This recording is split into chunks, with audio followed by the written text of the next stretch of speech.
Souchette. Et bonjour à Viviane, on va démarrer, comme vous voyez, nos stress, hein. On n'a pas commencé à l'heure finalement. Nico croyait qu'il était 15 heures chez lui, que c'était à 15 heures, enfin 16 heures pour chez lui, mais il était à 1 heure de décalage. Donc voilà, tout simplement, mais sans stress, comme on disait ce matin. Alors c'est vrai que dans les îles, on pense souvent justement que c'est toujours nos stress du fait de l'aisance de la mer qui nous embrasse, qui nous accueille. On est un petit peu comme pour François qui est dans le Pacifique, dans les terres sans stress. On se soucie pas d'hier et d'aujourd'hui. Ça, c'est dans l'état d'esprit Raj Yogi où les acteurs connaissent leur passé, présent, futur.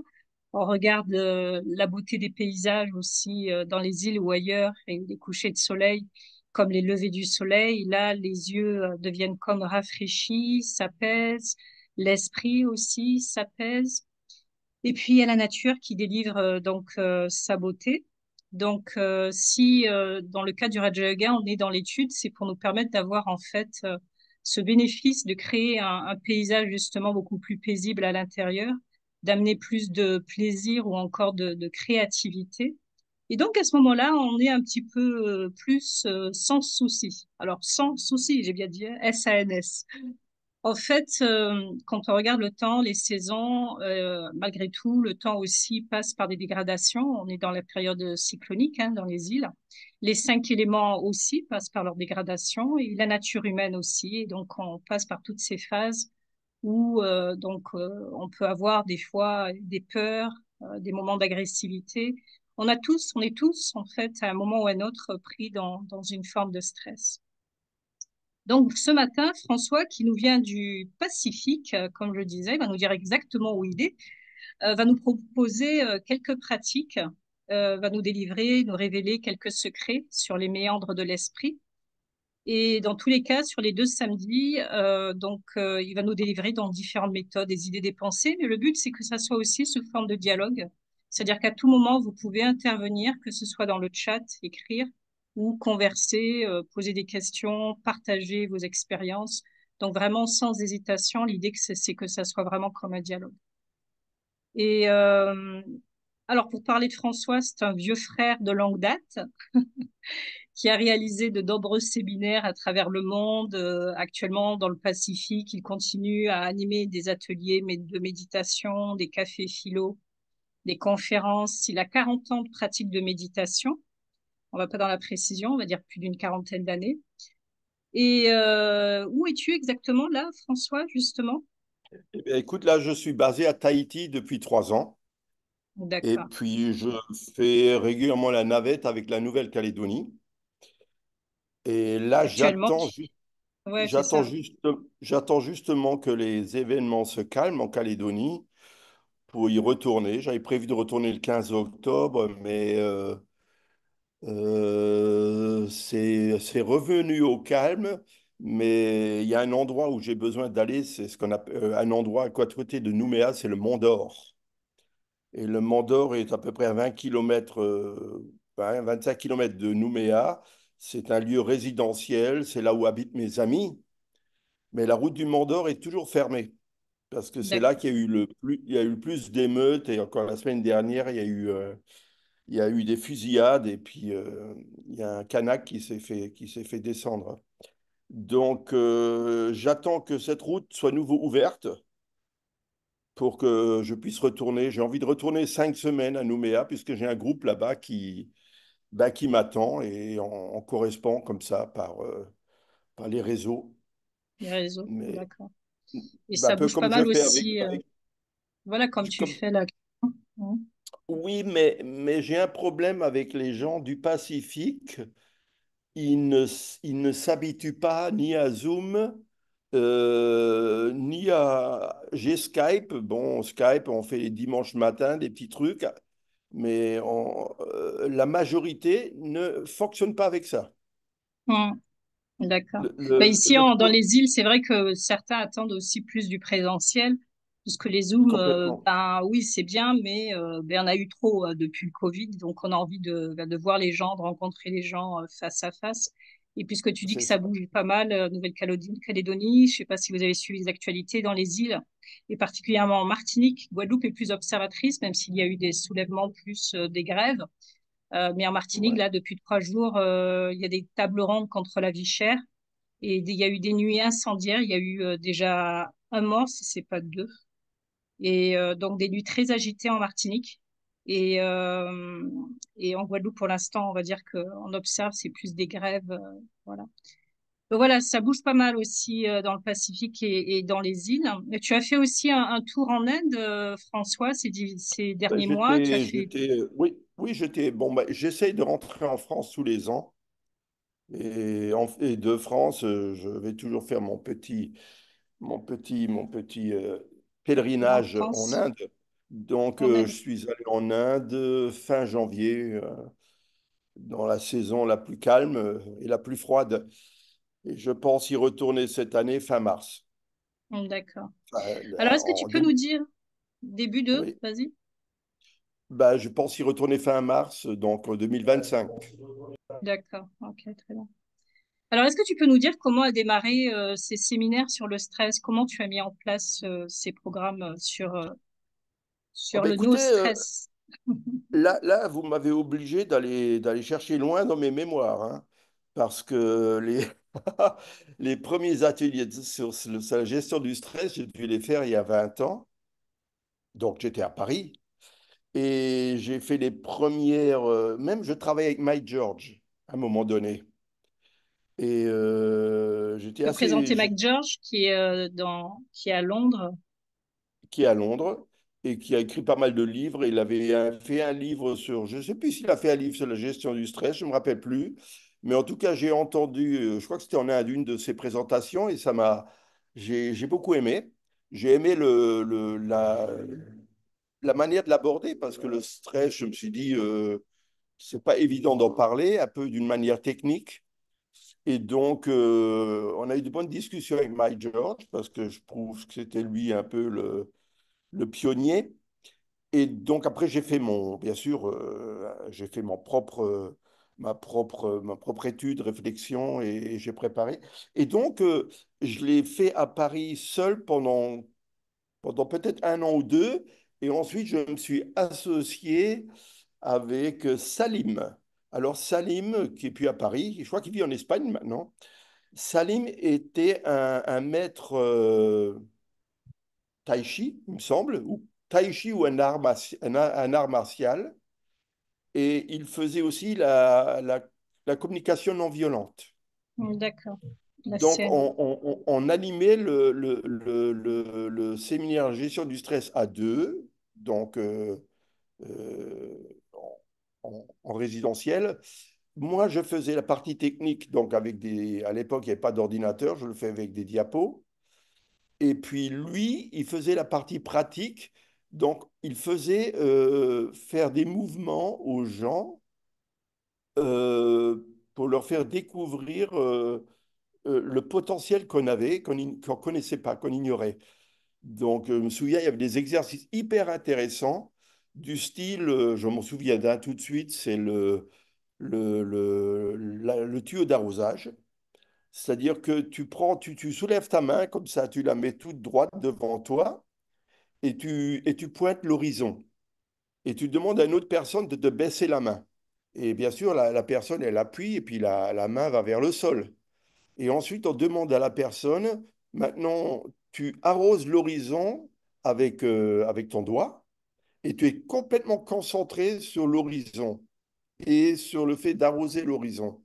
Eh bien, le fait qu'il porte son mental totalement sur une action précise, la main devient ce qu'ils appellent incassable.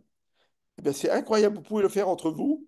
Le fait que tu arroses l'horizon comme ça, d'une main imaginaire, d'un tuyau d'arrosage imaginaire, eh bien, tu décuples tes forces, sans D'accord. faire d'effort. Sans faire d'effort. Donc, il y avait pas mal Ce- d'exercices que les gens découvraient que finalement, le stress, ça se passe dans notre tête, quoi. Hmm. Alors justement, depuis ces années jusqu'à maintenant, bon, tu pratiques le Raja Yoga, moins de stress, no stress, parce que c'est le titre que tu as Oui, choisi. oui, bon, ouais, tu as raison de dire ça parce que bon, il faut que je le pratique moi-même. Écoute, le pays qui m'a le plus aidé, c'est bien la Polynésie, hein.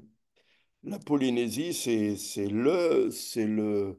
plus un pays, hein, c'est un continent qui fait la taille de l'Europe. Les Polynésiens sont des maîtres dans ce qu'on appelle appeler la gestion du stress. C'est tout simplement profondément dans leur nature, dans leur culture, tout simplement parce que le Polynésien, bon, il est rentré dans le monde moderne que assez récemment, hein. C'est des gens qui sont proches de, j'avais ça dirait un siècle, pas avant. Ils étaient vraiment en contact avec ce que j'appellerais la civilisation occidentale, c'est pas une victoire, mais bon, c'est comme ça. Et le Polynésien ne connaît pas le futur. Il connaît pas le futur. Il a encore du mal aujourd'hui à planifier le futur. Ça fait que ça enlève énormément de stress, puisqu'ils vivent l'instant T, ils vivent l'ici et maintenant, et ils vivent dans une légèreté que je n'arrive toujours pas à saisir. Ces gens sont d'une légèreté, d'un bonheur permanent que moi, ça m'interroge. Donc, c'est quand même profondément dans ce qu'on appelle les sanskars. C'est profondément dans leur nature d'être léger et d'être, je ne sais pas comment il faut identifier ça, mais ils ils n'ont pas de sac à dos. Tu vois, ils n'ont pas de sac à dos qui porte les vieilles mémoires, les problèmes. C'est des gens, malgré le travail, parce que c'est des gens qui travaillent comme tout le monde. Moi, j'ai toujours un grand plaisir de parler aux caissières du supermarché. Donc, c'est souvent des femmes qui ont quand même, c'est des tâches assez lourdes quand même, être derrière un tiroir caisse toute la journée. Et ben le soir, elles sont toujours rayonnantes, heureuses, elles plaisantent avec les clients, elles sont après 8 heures de travail, tu vois. Et ça, j'ai jamais vu quelqu'un de grognon. J'ai jamais vu quelqu'un qui est dans tous ses états. Je connais pas ça ici. Ça fait qu'il y a une gentillesse naturelle euh, que tout le monde apprécie ici, et surtout ce qu'ils appellent les popas. Les popas, ce sont les oreilles. Donc les gens qui viennent de l'extérieur, la première chose qu'ils voient, qu'ils réalisent, c'est une gentillesse qui est là permanente. Les gens ont cette qualité, c'est vraiment une qualité profonde qui est innée, qui n'est pas du tout maquillée. C'est quelque chose qu'ils possèdent et j'espère qu'ils le posséderont pour longtemps, quoi. Du coup, tu as acquis plus de légèreté alors, ta Voilà, personnalité change. exactement. Ben moi, j'ai appris à être comme eux, quoi. J'ai appris à nos futurs, hein, à nos futurs, mais dans le bon sens, et puis à être léger comme un oiseau, quoi. À dire, mais à quoi bon demain il fera beau. D'ailleurs, j'ai regardé tout à l'heure, le ciel, il est étoilé, il est d'une beauté. Et d'autant plus que moi, je ne suis plus dans les affaires, je travaille plus, je suis à la retraite. Donc, on pourrait dire que matériellement, j'ai zéro souci. J'ai un petit studio, bon. Et puis voilà, je vis très simplement parce que mes revenus sont pas énormes, mais ça suffit largement pour faire tout ce que je veux ici, tu vois. Et donc, quels pourraient être mes soucis? Bah, il faut que je me les construise, quoi. Ben, je vais pas m'en créer. Alors, moi, j'ai mes amis, je fais du va, c'est de la pirogue. Bon, j'ai des rencontres régulières de méditation, de séminaires, on fait des retraites, comme on en a fait une très belle la semaine dernière, tout près de Tiupo, le lieu où il y a cette fameuse vague que vous avez tous dû voir lors des Jeux Olympiques. Un lieu, un site qui est absolument magnifique. Et nous, on était à l'arrière-pays, on a dû y aller en bateau, une demi-heure de bateau. Donc, c'est un endroit où il n'y a pas de route, il y a pas d'accès. Il y a encore beaucoup de coins à Tahiti, on n'a pas accès par la route parce que c'est extrêmement Il y a un relief très, très élevé, très montagneux, et il y a des endroits totalement sauvages, totalement sauvages. Et on était là, dans une cabane, ils appelaient ça la cabane. On avait de la lumière avec des LED solaires, pas de frigo, pas d'électricité, donc on était avec des glacières, mais c'était d'une simplicité, d'une beauté que tout le monde a apprécié. Puis les Tahitiens, ils ne sont pas difficiles, hein. Eux, les matelas par terre, des murs faits en tôle, des toits en tôle, et puis on avait un WC pour tout le monde et une salle de bain pour tout le monde, qui était simple, tôle et carrelage par terre. Euh, les gens ici n'exigent rien, rien au niveau confort. Chez eux, c'est propre, c'est bien, mais ils investissent pas d'argent là-dedans. Donc, c'est un Alors, style de vie. il fait nuit noire là où se trouve actuellement François, puisque vous voyez qu'il fait nuit. Il est 4 heures du mat passé, on va dire 4h23 maintenant. Et le ciel est étoilé, nous a-t-il dit.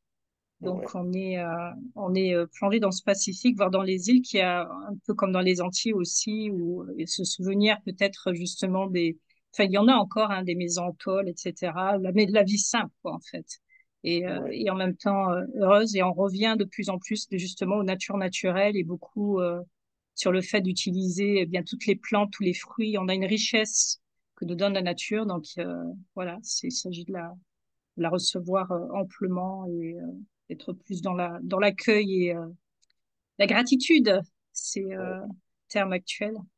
Aujourd'hui, tu nous Je parles vois, cependant de gestion du stress. je vois il y a Didier qui est dans la salle d'attente aussi. Ah, tu as vu Didier là? Je vois plus de, je vois pas, je vois personne en train d'attendre. Mais moi, je Ah, vois tu pas peux ma... l'admettre. Regarde, mais admettre. Tu oui, cliques oui, sur admettre si tu le vois. mais je voudrais bien, mais Ah voilà, ça y est, oui, je vois, exact. ma flèche, elle ne fonctionne pas. D'accord. Ouais, ben, je vais le faire. Ok. Rejoins salle d'attente Didier. C'est bon, c'est fait. Didier revient. Arrive. C'est normal que j'ai un icône de Nathalie de Paris qui est très grand sur mon écran. Si tu pouvais le faire disparaître parce qu'il cache beaucoup de choses. Un icône. Non, Alors, Marc-Antoine. Il y a un grand A au milieu de l'icône. Marc-Antoine, Nathalie Paris. alors, attends. Alors, est-ce que vous pouvez déjà le faire disparaître vous-même, Nathalie? Et moi, de mon côté, je vais peut-être essayer de voir ce que je peux faire. Est-ce que tu le vois, Donc, cette icône? non, moi, je vois pas.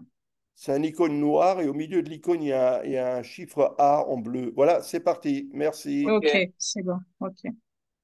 Merci, Nico. Nico est notre technicien du côté des Ouais, Caraïbes. ok. Très bien, ben, on est toutes oui, François, même si voilà, on reste dans le dialogue, hein, dans le partage. Ça nous donne envie de venir te rejoindre et de rencontrer aussi tes amis et de faire un tour là-bas, un lieu que je n'ai jamais visité moi personnellement. Et Ah tu es ben, déjà venu ici en Guadeloupe ou à Martinique aussi déjà, donc vous êtes la bienvenue. bienvenue en Polynésie, hein, ça c'est sûr, mais la beauté de la Polynésie est aussi du fait que nous sommes à 17 000 kilomètres de la France. Donc, c'est quand même quasiment 24 heures d'avion pour venir ici. Il y a qu'une route, c'est Paris-Los Angeles, Los Angeles pas pété. Et donc, tout le monde n'est pas prêt à venir, hein. Donc, en même temps, ça nous préserve du tourisme. Donc, ça nous préserve du tourisme de masse, si on peut dire. Donc, ça fait que la beauté des îles est toujours là et on n'est pas envahi. Donc, c'est un peu égoïste. Pas d'influence Voilà, aussi. voilà. On est totalement chez nous, quoi. Totalement chez nous. C'est pas du tout, on n'est pas envahi. On voit pas beaucoup de, les touristes, on les voit pas. Voilà, ils sont tellement en minorité, voilà. Et puis il y a tellement d'îles. Quand ils viennent, ils vont se répartir dans les îles, donc ils disparaissent. Voilà, moi je suis bien prêt à commencer, mais est-ce Ok. que les deux icônes, alors il y a je vois toi, je vois ton visage, mais je vois toujours Nathalie Paris et Marc-Antoine. Si ces deux icônes, je les avais en moins, j'aurais plus de place sur mon écran. Alors, est-ce que ça va être automatique quand je... Nico, est-ce que tu peux faire quelque chose? Parce qu'à ce niveau-là, je vois pas, moi, personnellement. C'est-à-dire, ils sont sur ma droite et ils cachent une partie de mon écran. Alors, quand je vais commenter, est-ce que ça va rester? Je ne sais pas. Parce que si c'était possible qu'il n'y ait que moi en haut et que les autres icônes disparaissent, je ne sais pas. Sinon, je peux commencer et puis on Oui, va bien gérer ça. sûr. Ouais. OK? Yes. D'accord, bah écoutez, bah bienvenue. Bienvenue tôt le matin, tard le soir pour vous. Vous Non, avez... matinée. Matinée pour nous. 10h30 pour Ah, c'est la certains. Mais matinée pour soir. vous, d'accord. C'est soir D'accord, pour la France, pour Paris, pour la France. Alors, comme on dit en Lyon. Polynésie, Ia Orana, ce qui veut dire bonjour, et Maruru pour merci d'être avec nous. Donc, je vais faire un petit parcours sur ce qu'on peut appeler la gestion du stress. Et vous avez pu voir sur mon écran, c'est harmoniser nos deux natures avec la course du monde. Alors, qu'est-ce que j'entends par là? Deux natures, eh bien, on va en parler. On connaît notre nature, notre vraie nature, la nature de notre être profond, mais on a aussi une deuxième nature qui vient très souvent court-circuiter notre vie, notre caractère, notre personnalité. C'est tout simplement, quand on fait des choses, on dit, oh, bah, je voulais pas le faire, je suis comme ça, c'est moi, c'est tout moi, ça. Eh bien non, on a deux natures, il y a la vraie et il y en a une la nature qui est, on est devenu cela. Donc, à travers la méditation, on apprend à enlever en nous une partie, une seconde nature, qui n'est pas notre nature profonde et qui est plutôt quelque chose qui va nous parasiter notre propre vie. Alors, on verra que à travers la gestion du stress, on tombe facilement sur cette deuxième nature qui vient nous torpiller la vie. Alors, je vais essayer d'avancer. Ah, tiens, et là, ça ne marche pas. Alors, qu'est-ce que je fais là? Il ne démarre pas mon slideshow. Appuie sur Tu as une flèche, je crois. Regarde si tu n'as Ben, pas une autre page ouverte, parce que tout à l'heure, quand on avait voulu que tu enlèves le alors, ça partage. marchait. Ah, voilà, c'est parti. Je ne sais pas pourquoi d'ailleurs. Donc, ben, j'ai toujours les icônes sur ma droite. Et puis là, j'ai deux choses qui me gênent. C'est arrêter le partage, deux trucs verts. Donc, alors, le stress, il y a différentes manières de le voir. On verrait que, il y a d'une manière très physique, ça peut être une pression qui est très tangible, qui peut être due à mes amis, à la météo, qui peut être due à des soucis d'argent, à la cadence de ma vie, à la technologie qui nous environne, au travail, aux événements, aux souffrances physiques, aux insomnies, etc., etc. Donc ça, c'est ce qu'on a souvent vu comme le stress, c'est quelque chose de très physique. On a toujours l'impression que ça vient de l'extérieur, que je suis sous stress parce qu'il y a autour de moi assez de paramètres qui sont là pour me faire bouger.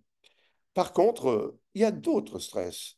Donc, il y a le stress émotionnel, eh bien, qui vient de ce qu'on appelle les émotions, de la peur, de la colère, la tristesse, la surprise. Ça peut venir des relations personnelles, bien sûr, des événements forts de notre vie, ça peut être des décès, des mariages, des divorces, etc. Donc, on peut aussi voir que le stress vient aussi de quelque chose qui, cette fois-ci, vient de mon petit monde intérieur. Et le stress mental, eh bien oui, on verra, il vient beaucoup de là, c'est-à-dire je le crée. Il n'existe pas à l'extérieur. Il n'est pas non plus dans des événements comme des décès ou des divorces, mais je le crée tout seul.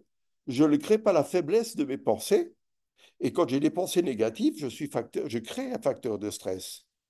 Le poids de mes accoutumances, mes attachements, un passé lourd qui revient en boucle. On va voir tout ça.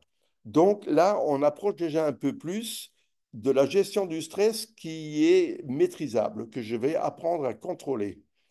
Il y a un stress, bien sûr, qui peut être psychologique. Ben, là, c'est un peu plus compliqué parce que je ne peux pas traverser des anxiétés. Je traverse des dépressions, des pertes de respect de moi-même, des pertes de repères. Et là, j'ai besoin d'aller voir un psy ou besoin de faire du yoga ou de faire des séminaires comme celui qu'on va faire maintenant. C'est d'avoir une réflexion nouvelle sur moi-même et sur la manière avec laquelle, je dirais tout simplement, j'entreprends mon parcours de vie. Donc, la gestion du stress, c'est quand même beaucoup. Moi, je dirais que c'est presque une manière de concevoir la vie, de gérer sa vie. J'appellerais presque ça une philosophie. Donc, vous avez aussi cette gestion du stress qui peut être due à des contraintes sociales, à des pressions, à des moments difficiles, des incompatibilités d'attitude avec les gens, des opinions, des normes différentes, tout ce que la société peut nous présenter. Et bien sûr, il est aussi sentimental. Si je traverse une crise d'amour, un manque d'affection, un manque de reconnaissance, une perte de bonheur, eh bien, ça peut tout simplement, on peut appeler ça le stress. Et on va ensuite donner quelques définitions sur ce qu'on peut appeler le stress. Eh bien, le stress, il peut aussi être culturel, qu'on peut vivre justement dans nos îles, parce qu'il y a des conflits de génération, de communication, des clashs de culture. On a des visions différentes, on a des priorités différentes, on a différents langages. Donc, c'est ce que je vois dans les îles. Mais comme je dis, l'État ici maîtrise ça très bien parce qu'ils sont en majorité. Ils sont en majorité, ils sont encore entre eux. Mais s'il y avait une plus grande présence de gens d'autres cultures, eh bien, on vivrait sans doute ces clashs de génération, relationnels, des clashs de culture. Donc, on le connaît encore très peu. On connaît peut-être plus le clash de société, c'est-à-dire que les gens de ce pays font face à un développement qui ne leur convient pas toujours, qui est très matérialiste. Ensuite, bien sûr, le stress peut aussi, et là on va en venir à quelque chose qui est plus présent du Raja Yoga, ça peut être un stress très spirituel, c'est-à-dire un manque de repères, un manque de sens dans notre vie, une perte de valeur qui peut être due à des croyances, qui peut être due à des religions. Et avec Mike George, donc ça remonte à très longtemps, on avait un moment fait des séminaires avec des cadres d'entreprise et on était très surpris que leur stress était spirituel. Alors vous allez dire, c'est bizarre, dans une entreprise, des cadres d'entreprise, c'est-à-dire qu'ils avaient leur stress était un manque de sens dans leur travail, une perte de valeur. C'est-à-dire qu'ils avaient un métier, ils avaient le stress, un autre stress qui est celui de l'emploi, donc on va voir de la vitesse, des accélérations, mais ils étaient surtout stressés parce que dans leur métier, ils ne trouvaient pas quelque chose qui donnait du sens à leur vie et ce qu'on peut appeler des pertes de valeur. Donc, c'était très intéressant de travailler à ce niveau avec eux. Le stress, ça peut aussi être un clivage. Donc, un changement de civilisation, de coutumes, des centres d'intérêt, et des transformations qui sont radicales, qui peuvent être politiques, de tout type d'intérêt. Donc, quelque chose encore qu'on connaît tous, qu'on peut connaître beaucoup plus dans les îles, parce que les coutumes sont différentes, les divergences de vision sont différentes, je ne dirais pas de civilisation, mais ici à Tahiti, il y a quelque chose qui est très civilisationnel. Il y a un changement profond que les gens découvrent qui ne fait pas partie, on pourrait dire, de leurs coutumes, de leurs traditions. Voilà, donc quelques idées. Alors, le stress aussi, il vient surtout d'une accélération et de choses qui fait partie de la vitesse et qui apporte un certain inconfort. On peut dire que le stress est avant tout un type d'inconfort. C'est quelque chose qui est en moi que je n'arrive pas à gérer.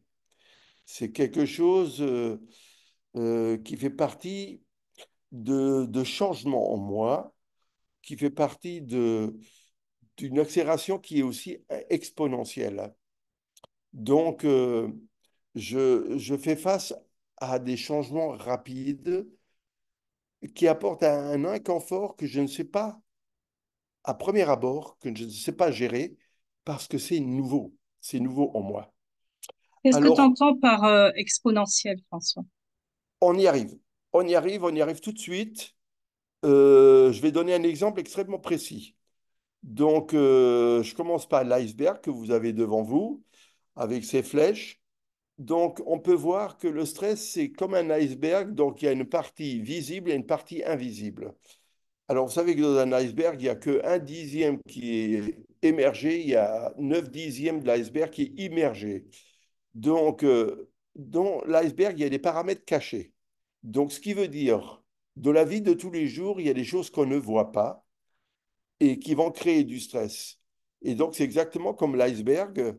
Il y a une partie qui va faire bouger l'iceberg pour un marin qui s'approche de ce grand glaçon, de cette montagne de glace, et on sait qu'il y a du danger. Donc, le marin, quand il voit un iceberg, il essaye de déterminer le comportement de l'iceberg. Alors, il va voir le vent. Il va voir aussi ce qui est dangereux autour d'un iceberg. Il y a souvent du brouillard à cause de la différence de température. Dans un iceberg, eh bien, l'iceberg, il est soumis à des courants marins qui ne sont pas dans la direction du vent. Et comme l'iceberg, il y a une grosse partie sous l'eau, donc il va obéir au courant. Il ne va pas obéir au vent. Et l'iceberg, il y a aussi quelque chose de très dangereux, c'est son centre de gravité. C'est-à-dire qu'il va fondre naturellement, et quand il va fondre, donc, son centre de gravité va se déplacer puisque son volume change, et il peut, et ce qui est très dangereux, un iceberg peut basculer. Donc il peut basculer sur lui-même, il peut pivoter sur lui-même, il peut faire une cabriole. Et quand vous avez des millions de tonnes de glace devant vous qui tournent sur lui-même, vous avez intérêt à être à distance. Donc, l'iceberg, c'est comme le stress. C'est quelque chose qui est autour de nous, en nous, qui a des paramètres cachés, qui est soumis à des courants, à des vents, il y a du brouillard, on ne voit pas tout, et qui peut nous surprendre. Donc, l'iceberg et le stress est exactement comme l'iceberg. Il peut être très, très surprenant. Donc, attention, il faut faire très attention. Et donc, ce qu'on va voir, l'iceberg, c'est quelque chose que les marins doivent étudier, doivent connaître. Et nous, on est en train d'apprendre à connaître le stress et ses comportements. Et comment sont mes comportements par rapport au stress. Donc, plus je connais je dirais pas mon ennemi, mais plus je sais, plus je connais la chose qui est un peu hostile dans mon comportement, plus je sais le gérer et je sais m'en éloigner. Alors, pour répondre à ta question, il y a ce qu'on appelle les grandeurs exponentielles et c'est l'exemple du nénuphar. Donc, c'est l'exemple d'un nénuphar qui pousse au milieu d'un étang. Et le nénuphar, il a certaines choses qu'on apprend. On sait qu'il double sa taille tous les jours, qu'il qu'il va couvrir l'étang en 100 jours. Et la fameuse question, quelle est la taille du nénuphar au 99e jour? Donc, imaginez un nénuphar, donc une feuille de nénuphar qui est sur un étang, donc une surface fermée, limitée. Il double sa taille. Au bout de 100 jours, il couvre l'étang. Et la fameuse question, puisqu'il double sa taille tous les jours, quelle est sa taille le 99e jour, la veille avant de couvrir l'étang? Eh bien, la réponse, le 99e jour, il couvre la moitié de l'étang. Le 98e jour, il couvre seulement le quart. Et le 97e jour, il couvre seulement le huitième. Ce qui veut dire, le nénuphar a mis 99 jours pour couvrir la moitié de l'étang. Et en un jour, il couvre tout l'étang. C'est-à-dire, en un jour, il fait tout le travail qu'il a fait en 99 jours. C'est ce qu'on appelle une courbe exponentielle. C'est une accélération de plus en plus rapide et elle est carrément ce qu'on appelle exponentielle en ligne droite vers le haut, vers la fin. Donc, ce qui veut dire, il y a des événements autour de nous qu'on ne voit pas grandir, qui avancent gentiment, et quand ils avancent gentiment, on pense les maîtriser. Et à un moment donné, ils vont tellement vite, ils nous dépassent et on n'arrive absolument plus à les gérer. Il y a quelque chose de ce style qui est en train d'arriver, c'est la courbe démographique sur la planète. Figurez-vous qu'en 1850, nous étions 1 milliard. En 1950-55, nous sommes passés à 2 milliards. Dans 1950-55, c'est il y a 70 ans. Donc, vous voyez, la population a doublé entre 1850 et 1950, 1955. Donc, on était à 2 milliards. Maintenant, en 70 ans, la population de la Terre est passée de 2 milliards à 7,5. Donc, vous voyez à quelle vitesse, alors qu'elle a mis des milliers d'années pour arriver à 1 milliard, elle a mis 100 ans pour passer à 2 milliards, et là, elle a mis 70 ans pour passer de 2 milliards à 8 milliards. Voilà une courbe exponentielle. Est-ce que vous voyez l'accélération? Et on vit cette accélération dans le monde actuel. Donc, c'est extrêmement surprenant et ça peut nous faire, ça peut être un grand facteur de stress puisqu'on ne maîtrise pas cette accélération. C'est à nous de l'apprendre. Alors, le stress, eh bien, on peut voir ça comme une maladie. Et comme on dit, le mal a dit, eh bien, c'est un signal, c'est une alarme. C'est quelque chose qui me dit que je dois comprendre quelque chose. C'est comme la maladie. Ben, quand on a, pour les gens qui suivent un peu les maladies et qui vont voir un naturopathe ou un médecin qui est un médecin qui est confirmé, il va te dire, oui, mais la maladie, d'accord, d'accord, on la va soigner, mais il y a toujours une cause. Il y a toujours quelque chose que je dois comprendre, que je dois changer. Elle ne vient pas toute seule. Et peut-être c'est quelque chose que je veux contrôler et qui n'est pas contrôlable. Il y a une grande partie, qu'on va voir, le stress est dû à ça. C'est je ne peux contrôler que ce qui est contrôlable. Et malheureusement, dans notre comportement de tous les jours, on essaie de changer des choses qu'on ne peut jamais changer. Il y a quelque chose, je suis toujours dans le côté très technique. Mon degré de récupération est proportionnel à mon magnétisme rémanent. Ouh là, ça c'est compliqué. Qu'est-ce que ça veut dire? Eh bien, ça veut dire tout simplement que si vous suivez ce graphique, sur votre gauche, il y a la partie droite qui est horizontale. Ben, on peut dire c'est mon état d'être, je dirais, normal. Je suis en paix, je suis tranquille avec moi-même. Et là qui arrive un facteur stressant. C'est-à-dire, tout d'un coup, euh, il y a un événement physique devant moi ou un événement qui va me créer une grosse émotion qui est devant moi et je monte en stress à une vitesse rapide que vous pouvez voir, la flèche, elle monte très vite. Et arrivé au sommet de mon stress, parce qu'il y a un événement, il y a un chien qui m'attaque, il y a un bus qui traverse, j'étais en train de traverser la rue, et il y a un bus qui arrive, je suis hyper stressé là. En une seconde, mon stress monte à son pic, le bus il passe, le chien il s'en va, le stress est parti.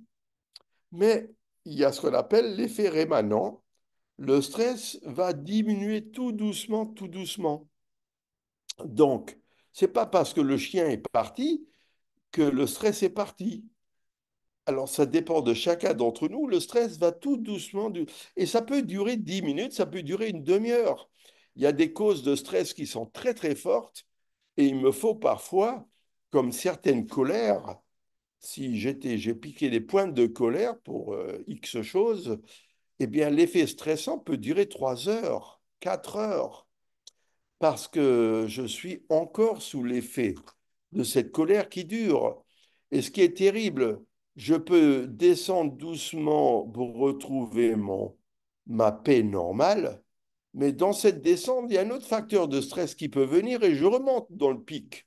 Ça fait qu'aujourd'hui, il y a des gens qui n'arrivent plus à descendre dans leur paix ou dans leur attitude normale parce qu'il y a sans arrêt des facteurs stressants qui les font monter à des pics incontrôlables. Et c'est ce qui arrive à beaucoup de gens, surtout à des gens qui sont dans les affaires, qui sont dans des vies excitantes, dans des professions très stressantes. Et à ce moment-là, ça affecte bien sûr leur santé physique et les médecins pourront leur dire, monsieur, madame, vous vivez beaucoup trop de stress. Vous n'arrivez plus à rentrer dans un facteur de paix. Alors vous allez dire, oui, je prends des médicaments, oui, je vais faire un jogging, oui, le week-end, je me détends. Mais un week-end, on peut se détendre, mais même des fois, ils n'arrivent même plus à descendre dans leur rythme normal. Donc vous voyez que le stress peut être très dangereux et peut affecter votre santé. Alors il y a des études qui ont été faites, surtout au Japon, parce que les entreprises avaient énormément de cas de maladies dues au stress.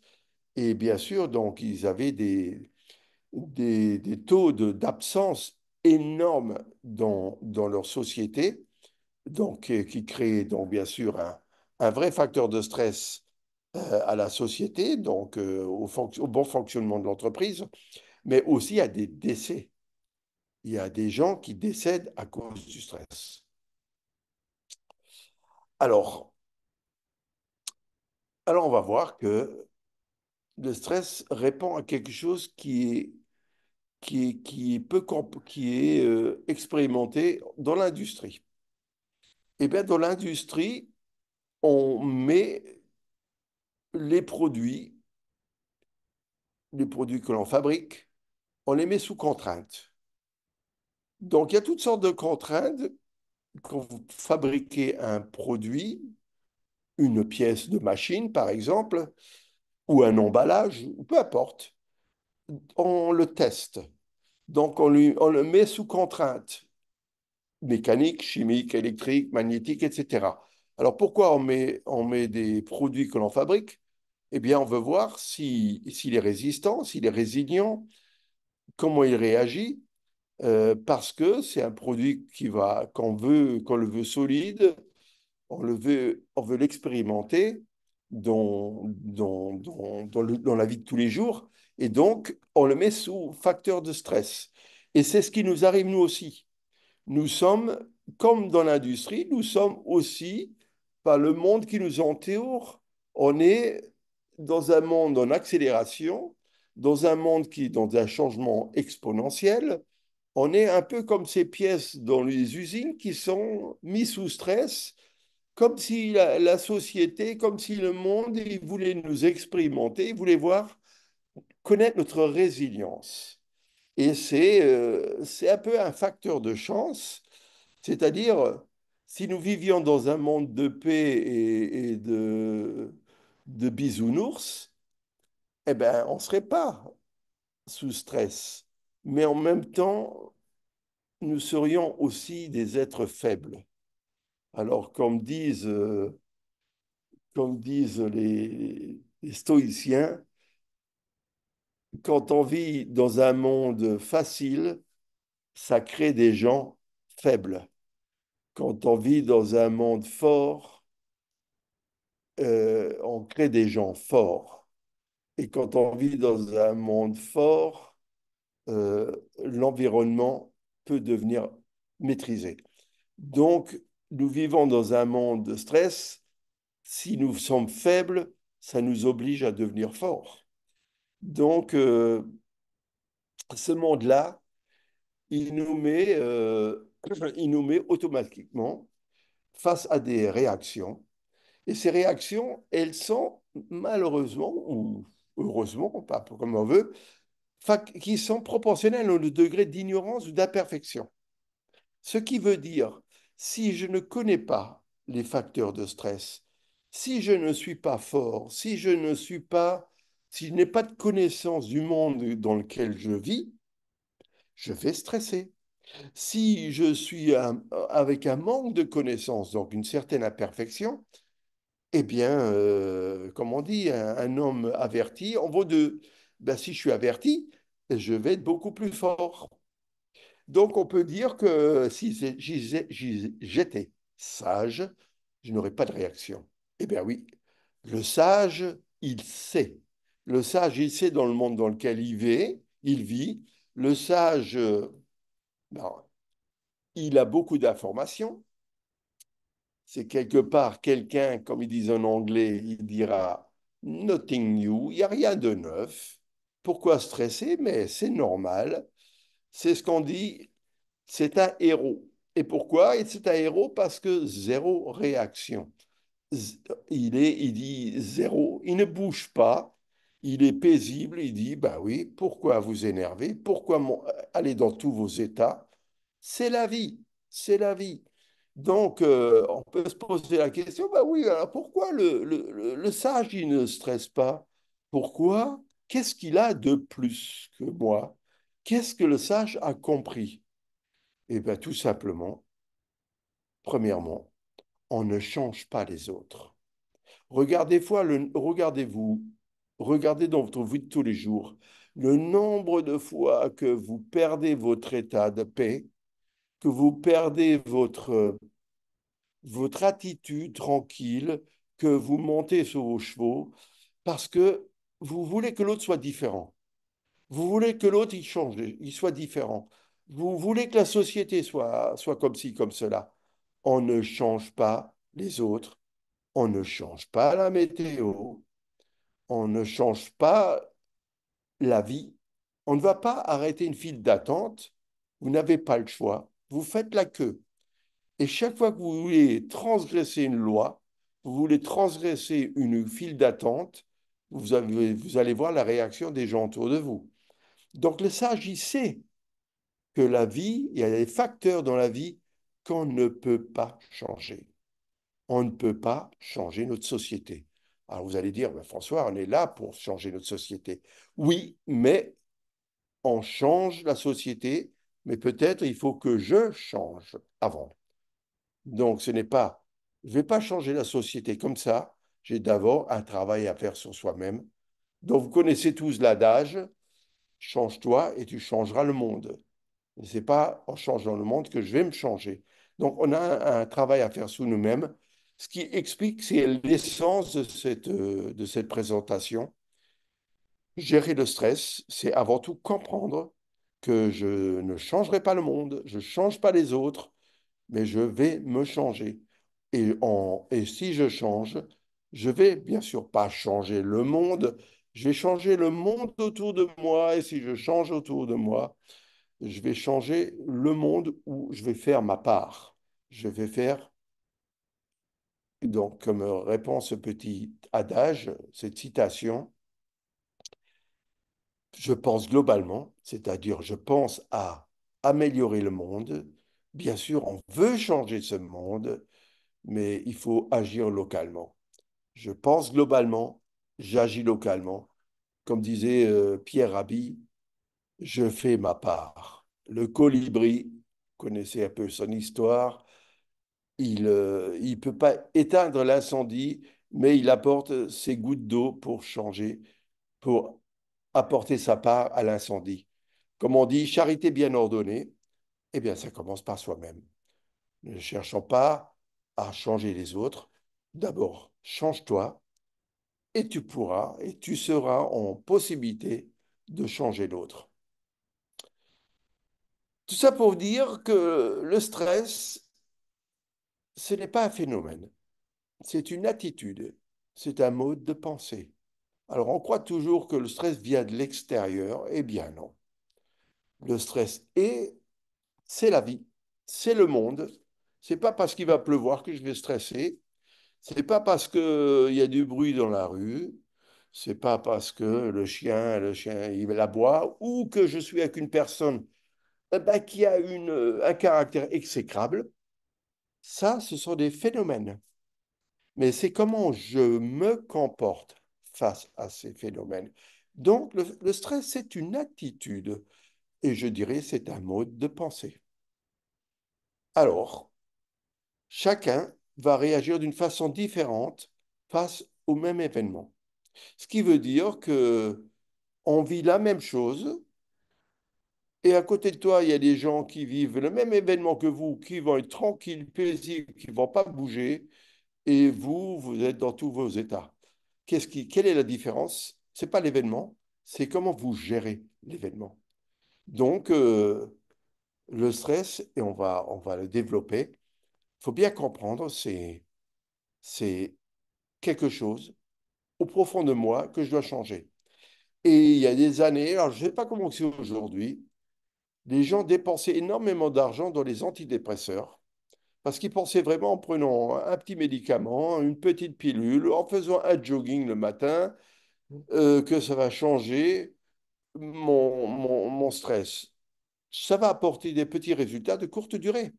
Un jogging, ça fait du bien, je me détends, mais l'origine du stress, je ne vais pas l'enlever et ma manière de gérer, je ne vais pas l'enlever.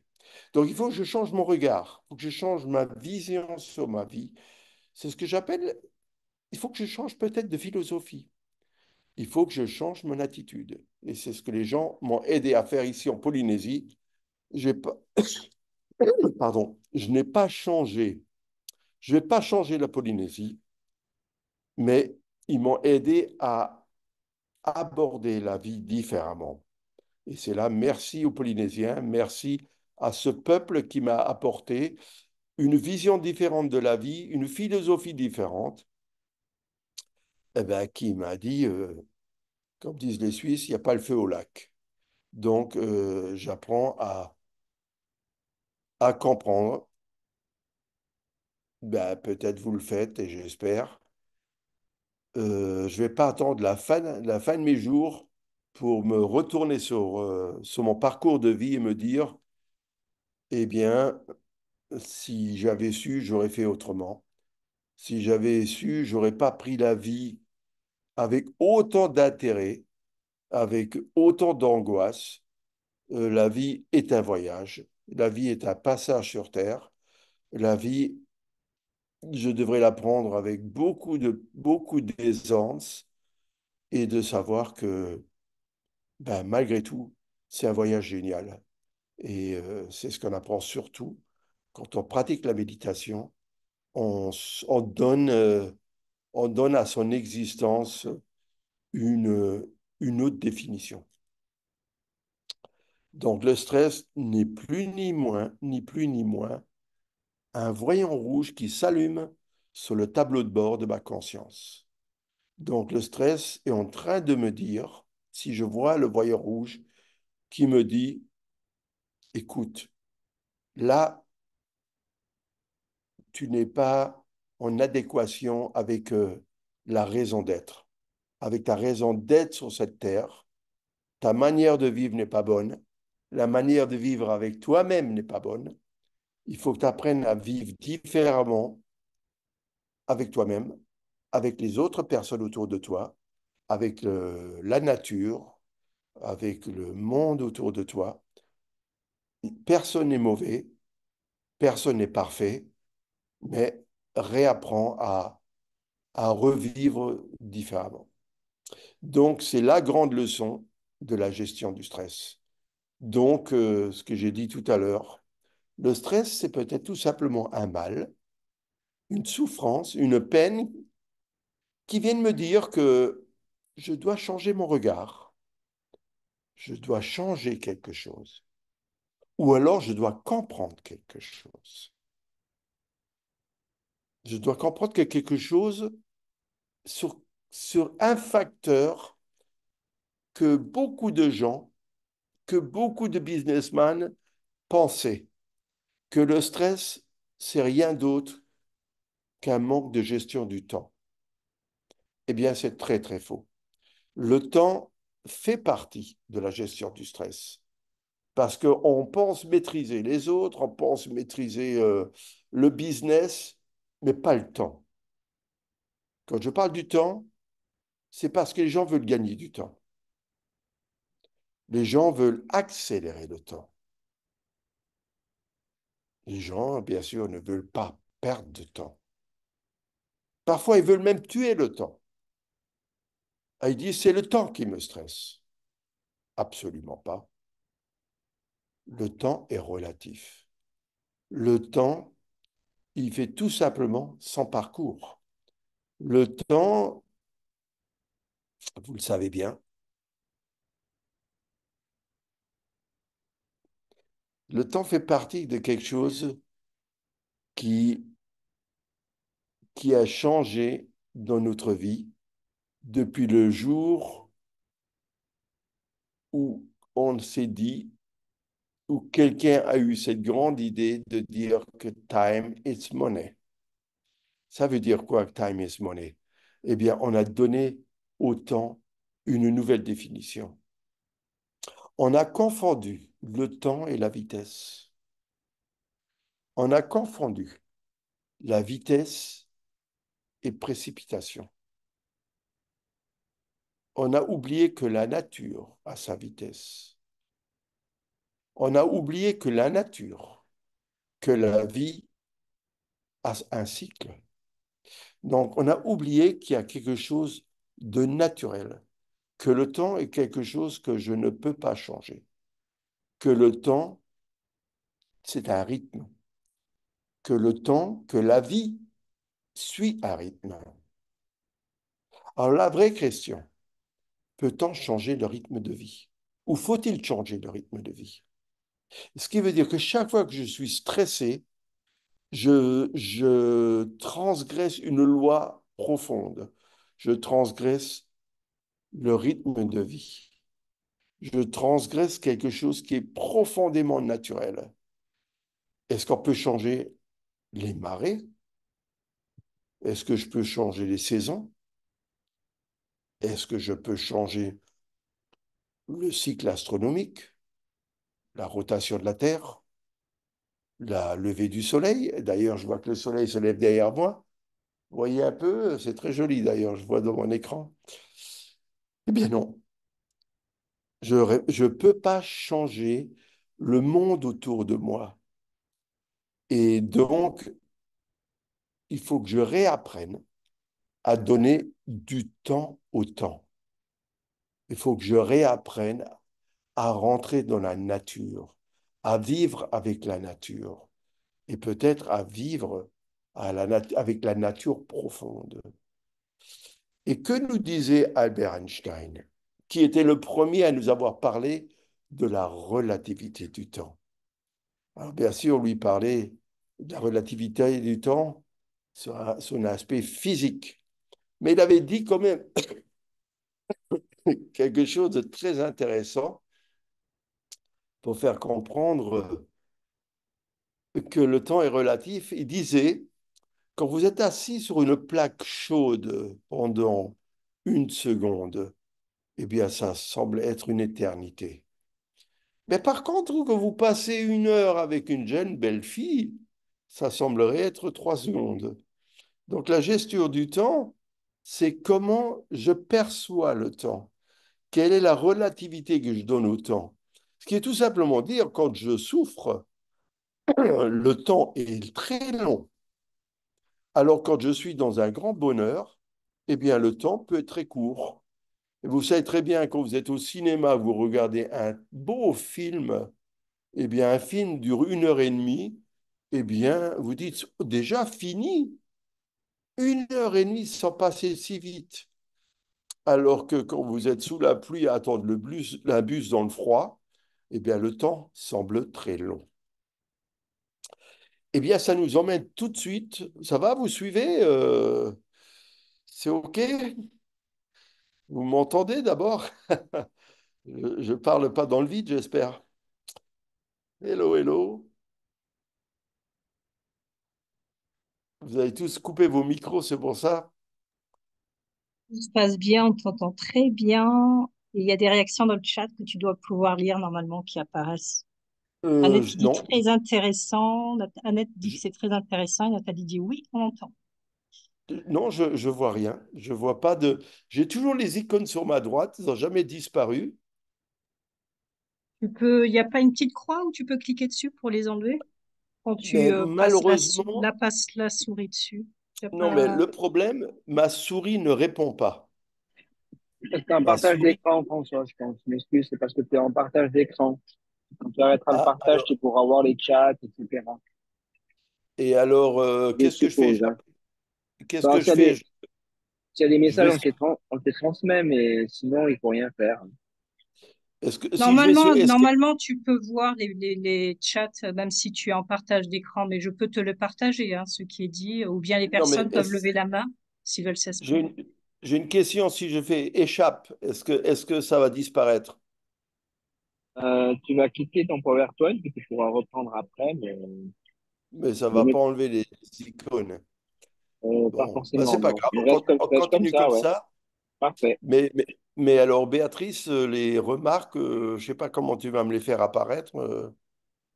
Non, mais je les vois, moi, personnellement. Normalement, quand tu es en partage, c'est vrai que tu vois pas. Ah oui, c'est vrai, tu as raison, Nico, on voit pas le chat.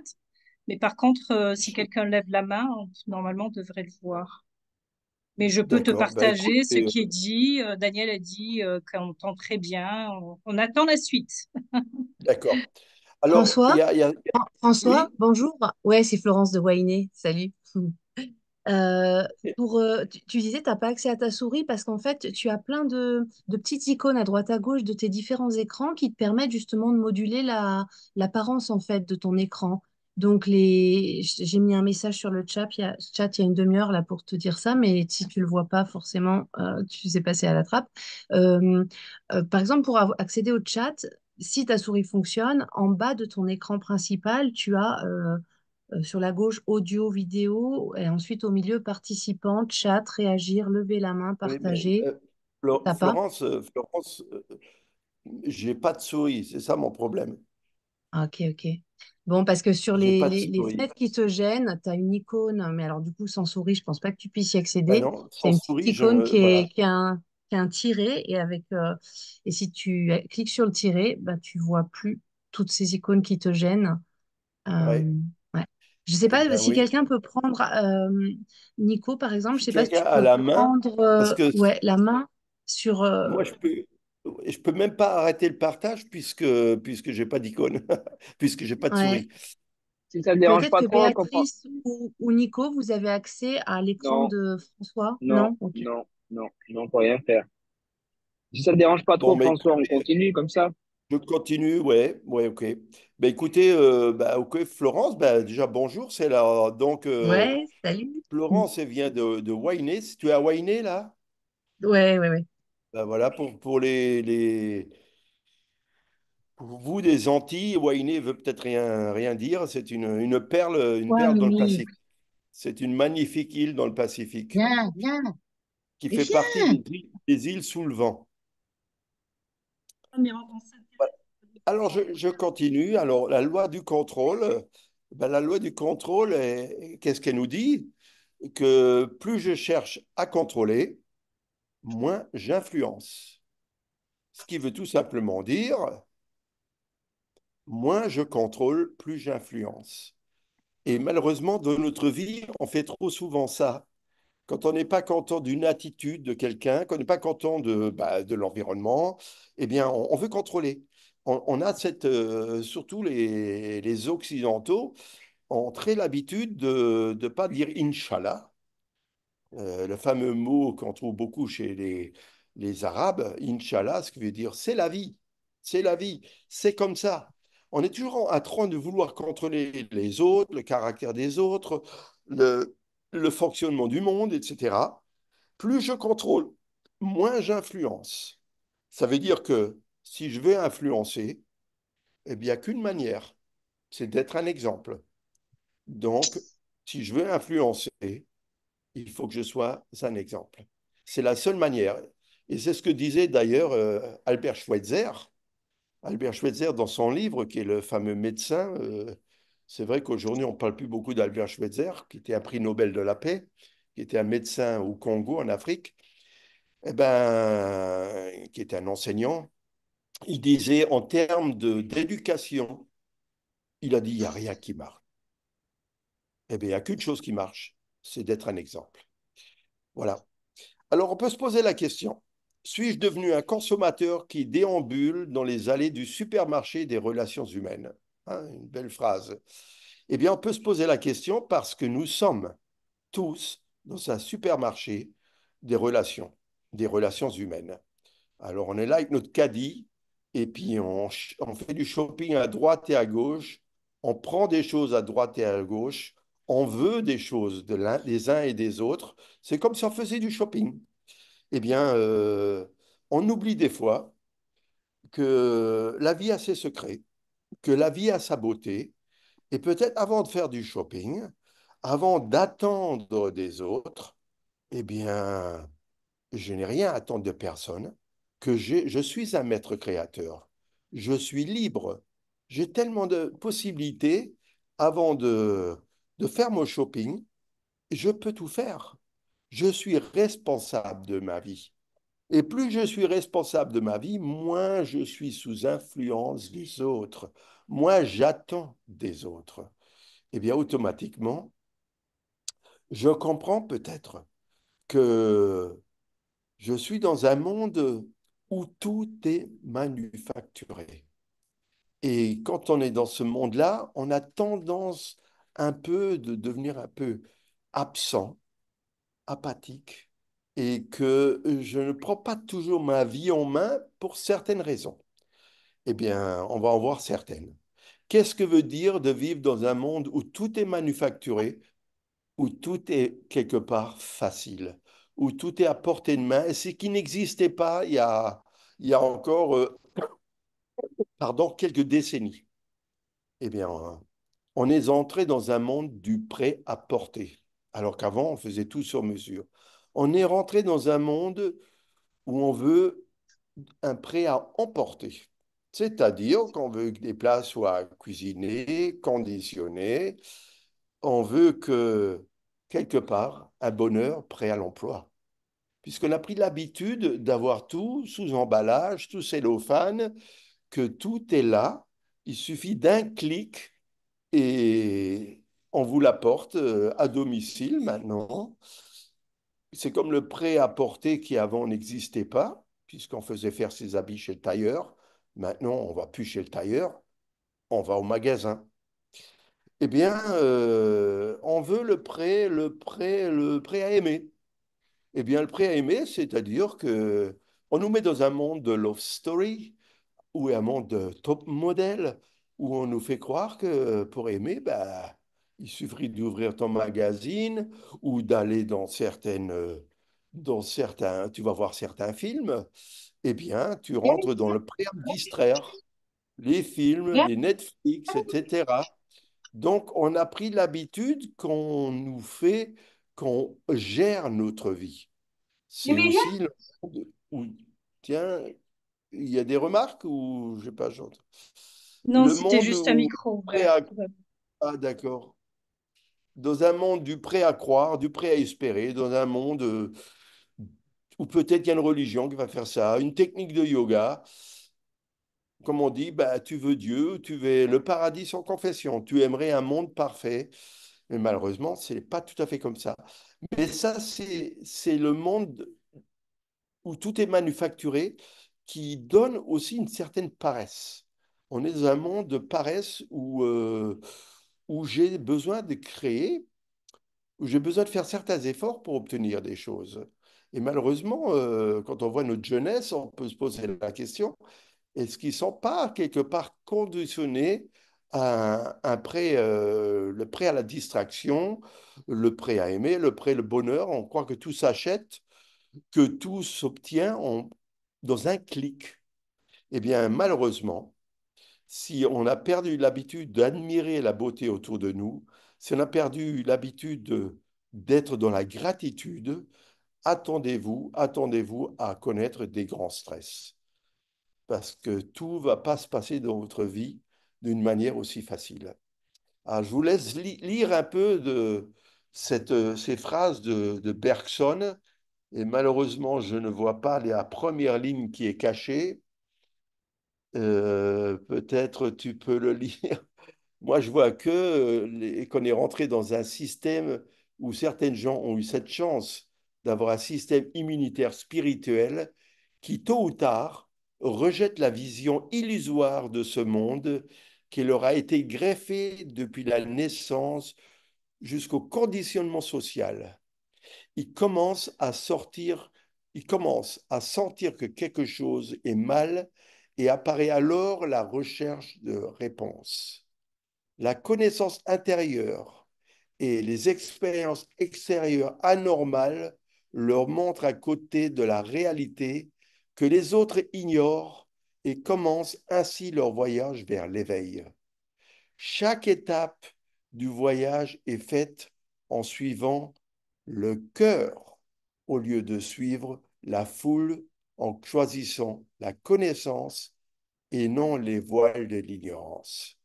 Donc, Henri Bergson, il y a déjà presque un siècle, nous rappelait, nous rappelait que l'éveil se fait si je suis mon cœur et non la foule, si je suis en choisissant la connaissance et non d'être pris dans le voile de l'ignorance. Donc, il nous alarmait déjà, attention, attention, la société nous emmène dans un conditionnement de certaines dérives. Intéressant de voir ce que ce philosophe voyait déjà. Alors le stress, c'est quoi donc? Eh bien, le stress, c'est aussi une bénédiction. C'est aussi une bénédiction, bien tout simplement, vous connaissez un peu le caractère chinois qui dit tout simplement danger et opportunité. Eh bien, le stress, bien sûr, c'est un danger parce qu'on a vu, ça peut même te donner des maladies, voire la mort, mais il faut y voir le stress comme une bénédiction, une opportunité. Eh bien, une opportunité, comme dans tout changement, il y a un côté danger et opportunité. Eh bien, dans ce cas, je me positionne. Dans la vie, on n'y échappe pas. Il y a des changements permanents, heureux ou malheureux. Mais dans tout changement, il y a toujours quelque chose qui va me déranger, qui va me gêner, donc danger. Mais ça m'enseigne aussi une opportunité de rebondir. Donc, je me positionne. Alors, il y a différentes manières. Dans la vie, quand quelque chose vient devant moi, je peux ignorer la chose. Je peux faire l'autruche. Je peux refuser la chose. Je peux aussi rentrer dans le déni. Je peux accepter la chose. Et je peux donc anticiper.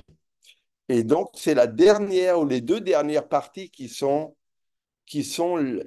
partie de cette attitude que je dois suivre. Et regardez autour de vous, beaucoup de gens ne veulent pas voir les choses. On voit l'accélération de la vie, on voit les facteurs stressants qui sont devant nous, on voit, on voit aujourd'hui l'environnement qui nous enseigne en permanence des dangers, on voit la courbe démographique grimper, on voit surtout à l'heure actuelle des crises économiques et de nouvelles crises qui se présentent. On voit que, sans entrer dans les détails, d'un côté, l'Occident entre dans des crises profondes, les BRICS, comme on les appelle, sont en train de monter, en train d'apporter des nouveaux paramètres, etc., etc.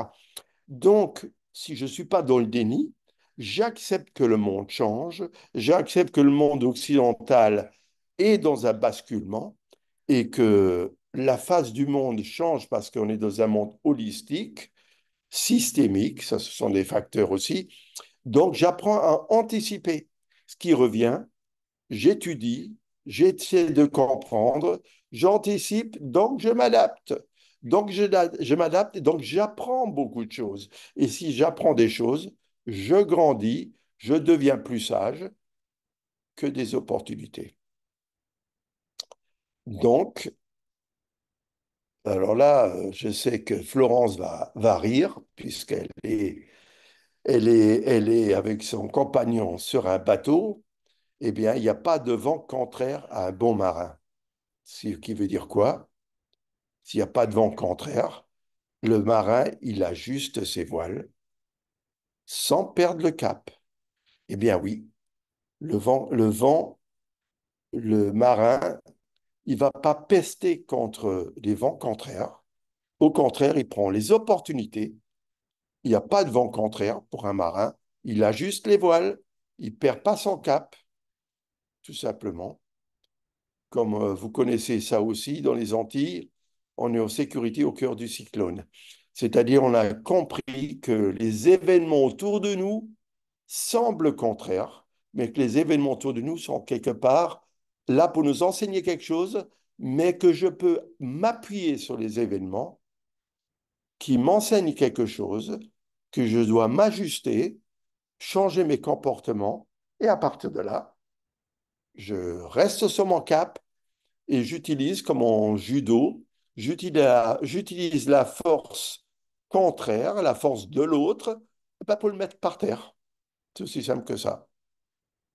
Alors, qu'est-ce que disent nos amis stoïciens?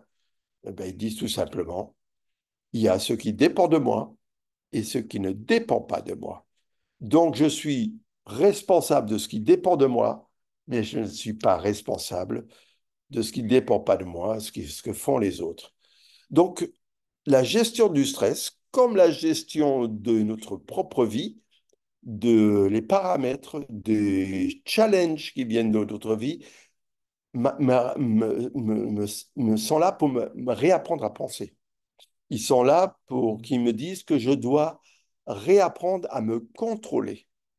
Vous avez vu, quand on cherche à contrôler, c'est pas parce que j'apprends les choses que je vais contrôler les choses. Donc, on sait que j'ai une partie à influencer, mais il y a des choses que je dois changer dans ma vie. Je dois comprendre la force et le pouvoir des pensées. Et on va y venir, si on a encore un peu du temps, que la pensée est quelque chose de primordial et je ne dois pas sous-estimer l'impact de la positivité et de ce qu'on peut appeler les critiques. Et là, on va venir sur des choses dans lesquelles je vis tous les jours. Je dois considérer la force et l'importance des influences externes et internes. Donc là, je fais un peu un résumé de choses que l'on va aborder. C'est comprendre la force de l'attention et de l'attention. Donc, Béatrice, tu es la gardienne du temps. Tu me dis, alors j'avance. On a encore pas mal de choses à voir, mais bon, on va pas stresser, on avance à un certain rythme. Je sais qu'il y a pas mal d'informations, mais ça nous Tout le permet monde, est-ce que tout le monde est OK? C'est ça aussi, sur l'idée de continuer sans problème.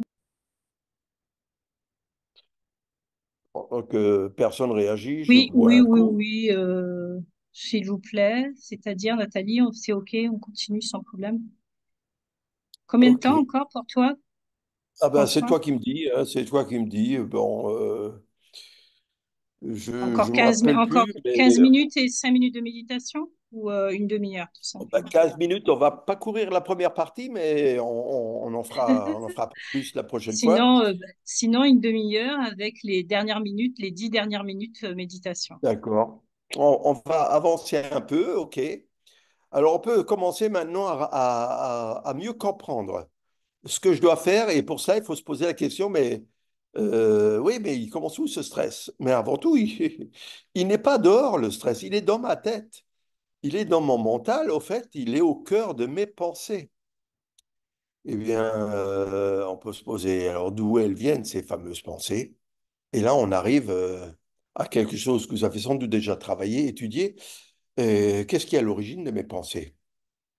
Alors, Nicolas, qui est suisse, il va s'amuser un peu. Alors, qu'est-ce qu'ils disent nos amis suisses? Eh bien, on va les écouter.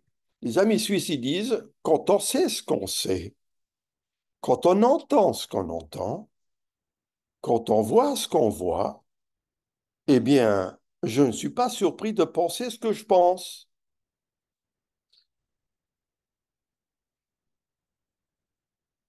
Ce qui veut dire que personne ne pense pour moi. Il paraît que nous avons 35 000 pensées par jour et que nous n'avons qu'une pensée à la fois et que je suis donc responsable de mes pensées. Et que la pensée, c'est une énergie. Alors, vous avez tout type d'énergie, c'est une vibration.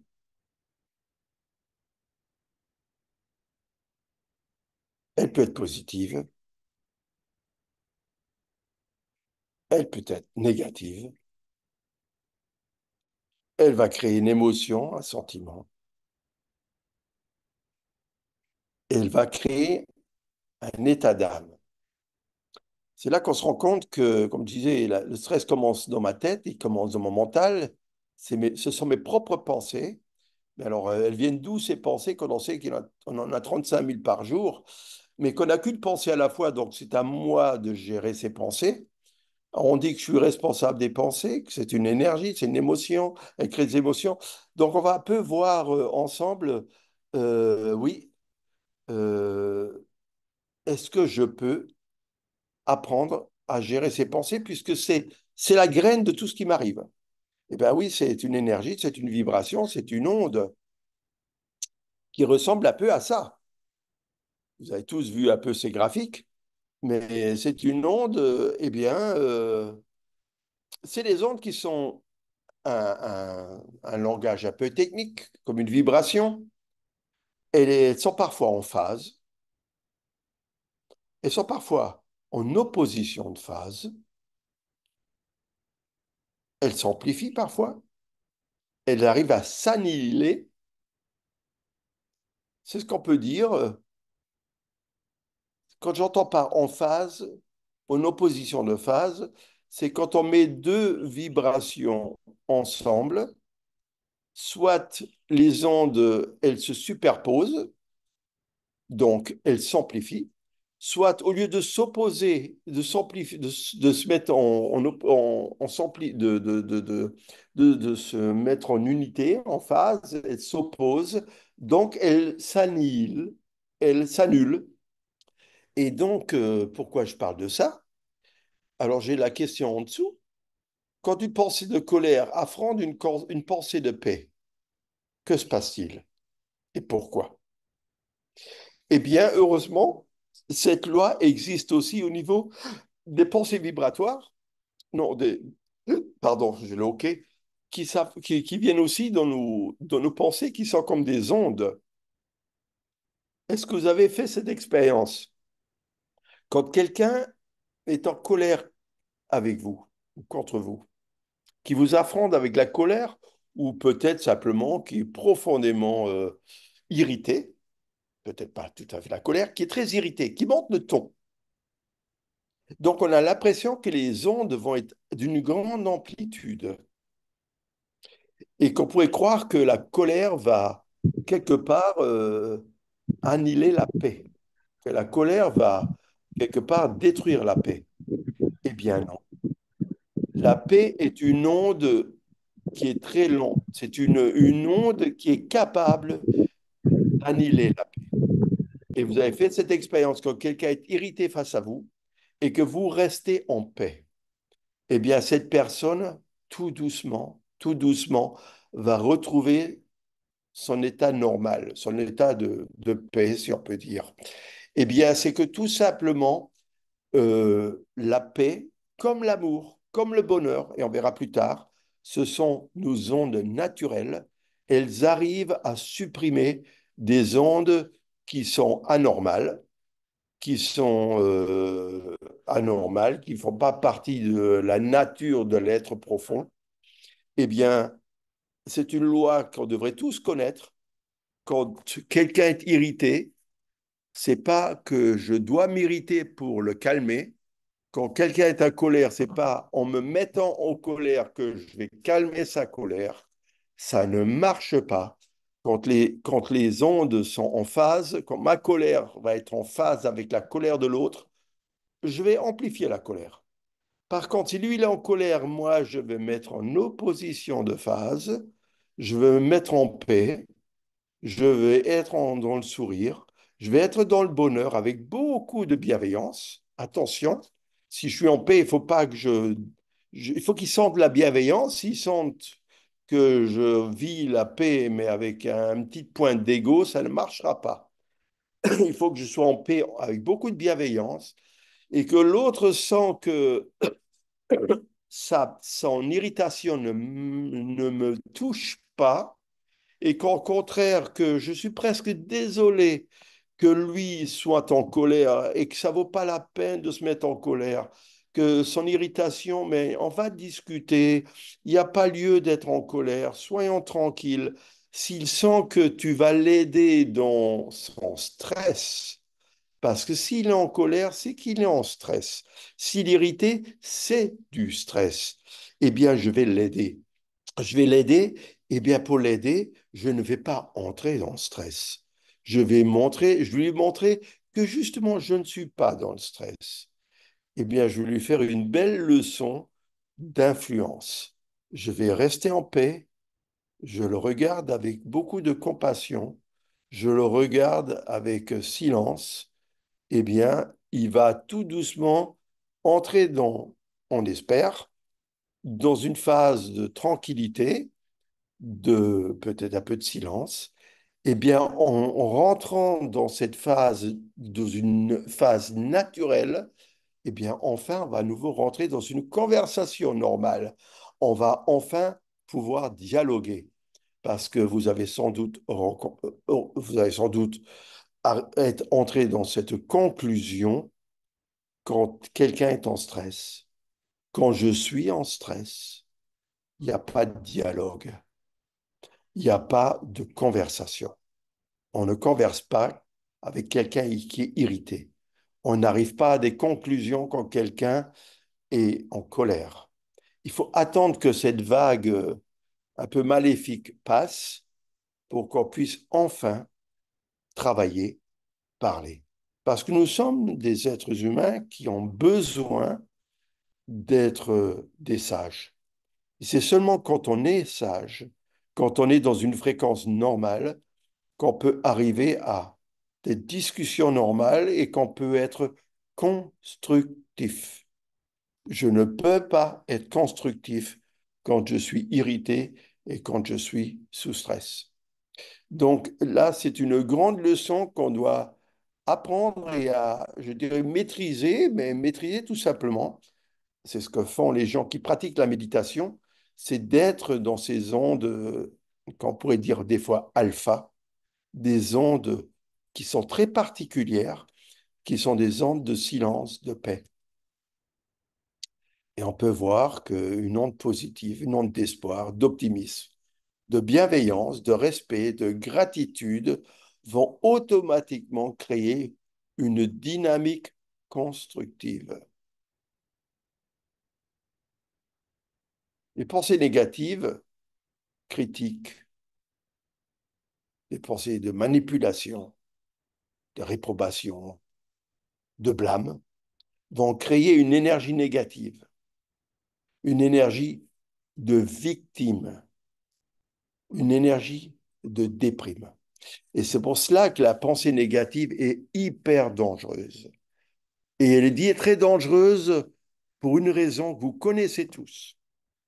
Quand on critique, quand on blâme, il faut bien savoir que vous créez quelqu'un, vous mettez quelqu'un dans une énergie de victime, mais quand vous vous critiquez vous-même, quand vous vous blâmez, eh bien, vous devenez victime parce que c'est une énergie négative et vous êtes vous-même la cause de votre victimation. Alors, souvent, des gens qui sont victimes finissent par tomber dans la déprime.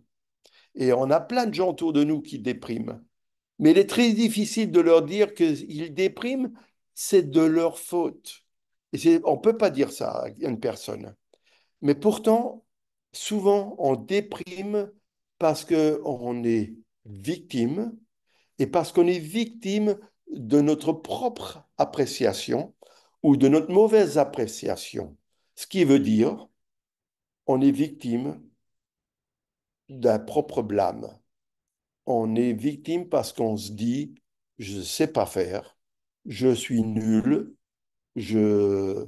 Vous connaissez ces genres de phrases, ces genres d'attitudes qu'on a, c'est-à-dire quelque part on se flagelle, quelque part on a perdu énormément de respect de nous-mêmes, et ce sont des étiquettes qu'on se donne, ce sont des certificats extrêmement destructeurs. Au lieu de se dire que je suis quelqu'un de bien, je traverse peut-être un peu un cyclone, mais ce n'est pas un problème. On a vu tout à l'heure, je vais au cœur du cyclone, je serai dans ma force.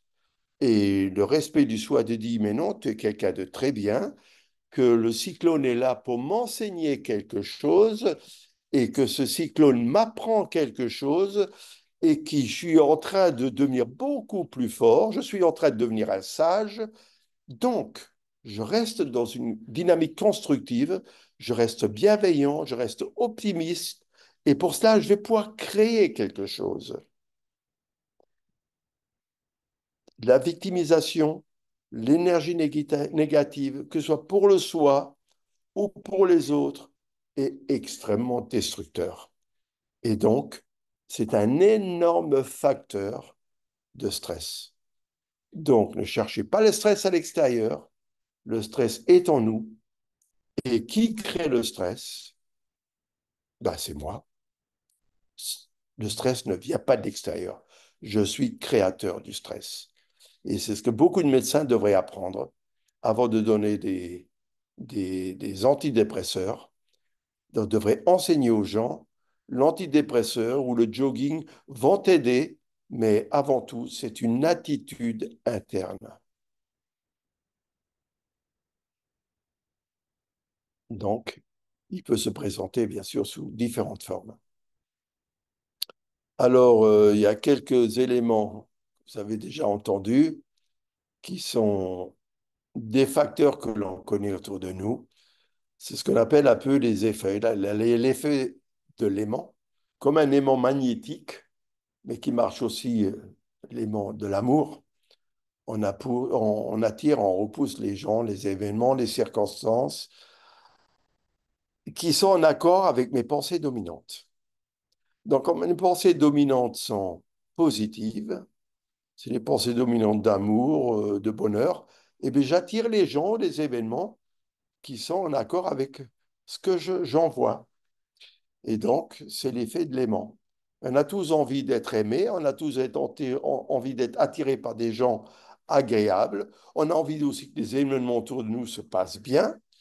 Eh bien, à moi de contrôler mes pensées dominantes, ce qui veut dire aussi mes attitudes, mais on verra plus tard, mes états d'âme.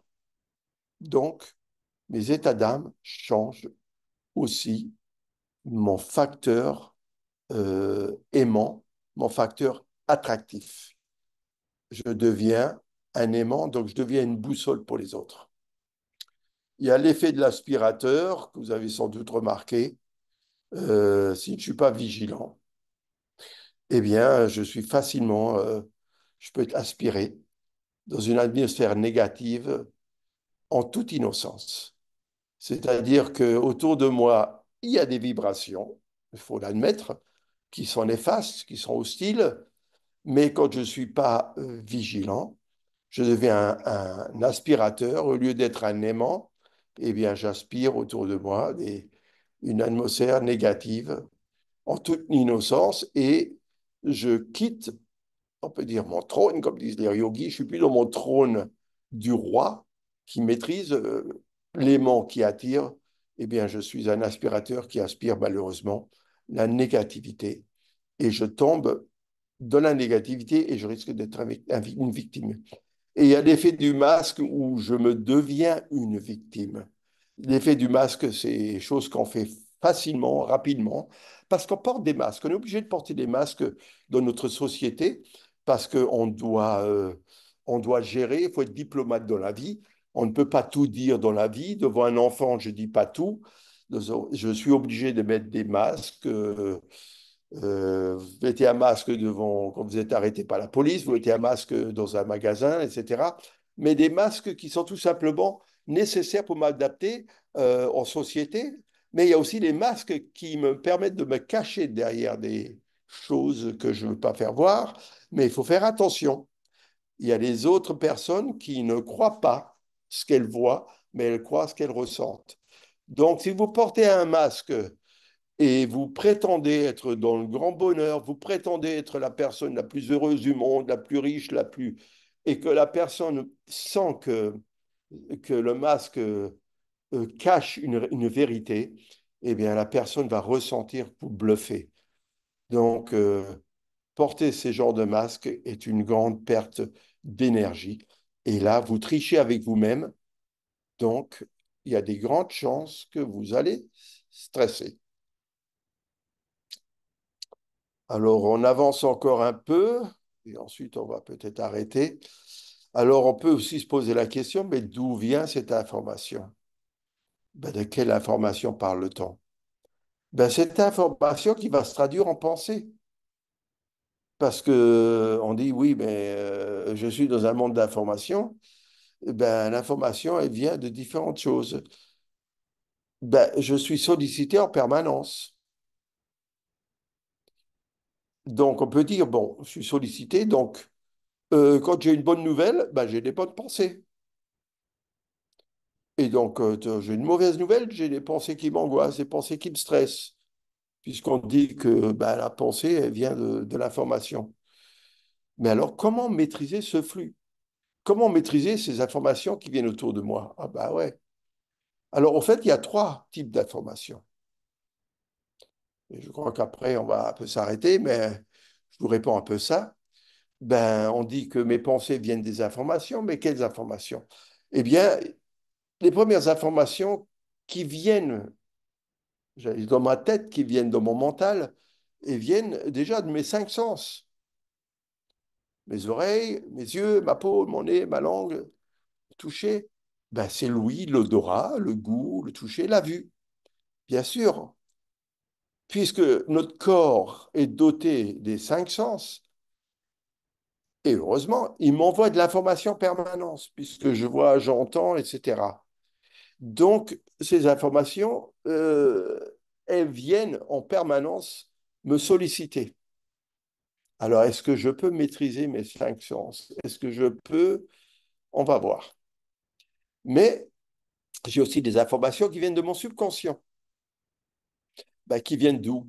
Ben, qui viennent de mes mémoires, qui viennent de mes habitudes et qui viennent de ma seconde nature, ce dont j'avais parlé. Ben, ma seconde nature, c'est ce qu'on dit très facilement. On dit aux autres, ben, oui, ben, je suis comme ça. Je suis né comme ça. Je suis quelqu'un qui... ben, je réagis au quart de tour. Je suis souvent vite irrité. Moi, quand on me dit ça, c'est comme ça que je réagis. Moi, je ne supporte pas ça. Il faut bien savoir, c'est ce qu'on appelle notre seconde nature. Et c'est ce que diraient les yogis. Eh bien non. Notre nature profonde, c'est la paix, c'est l'amour, c'est le bonheur, c'est que de la positivité.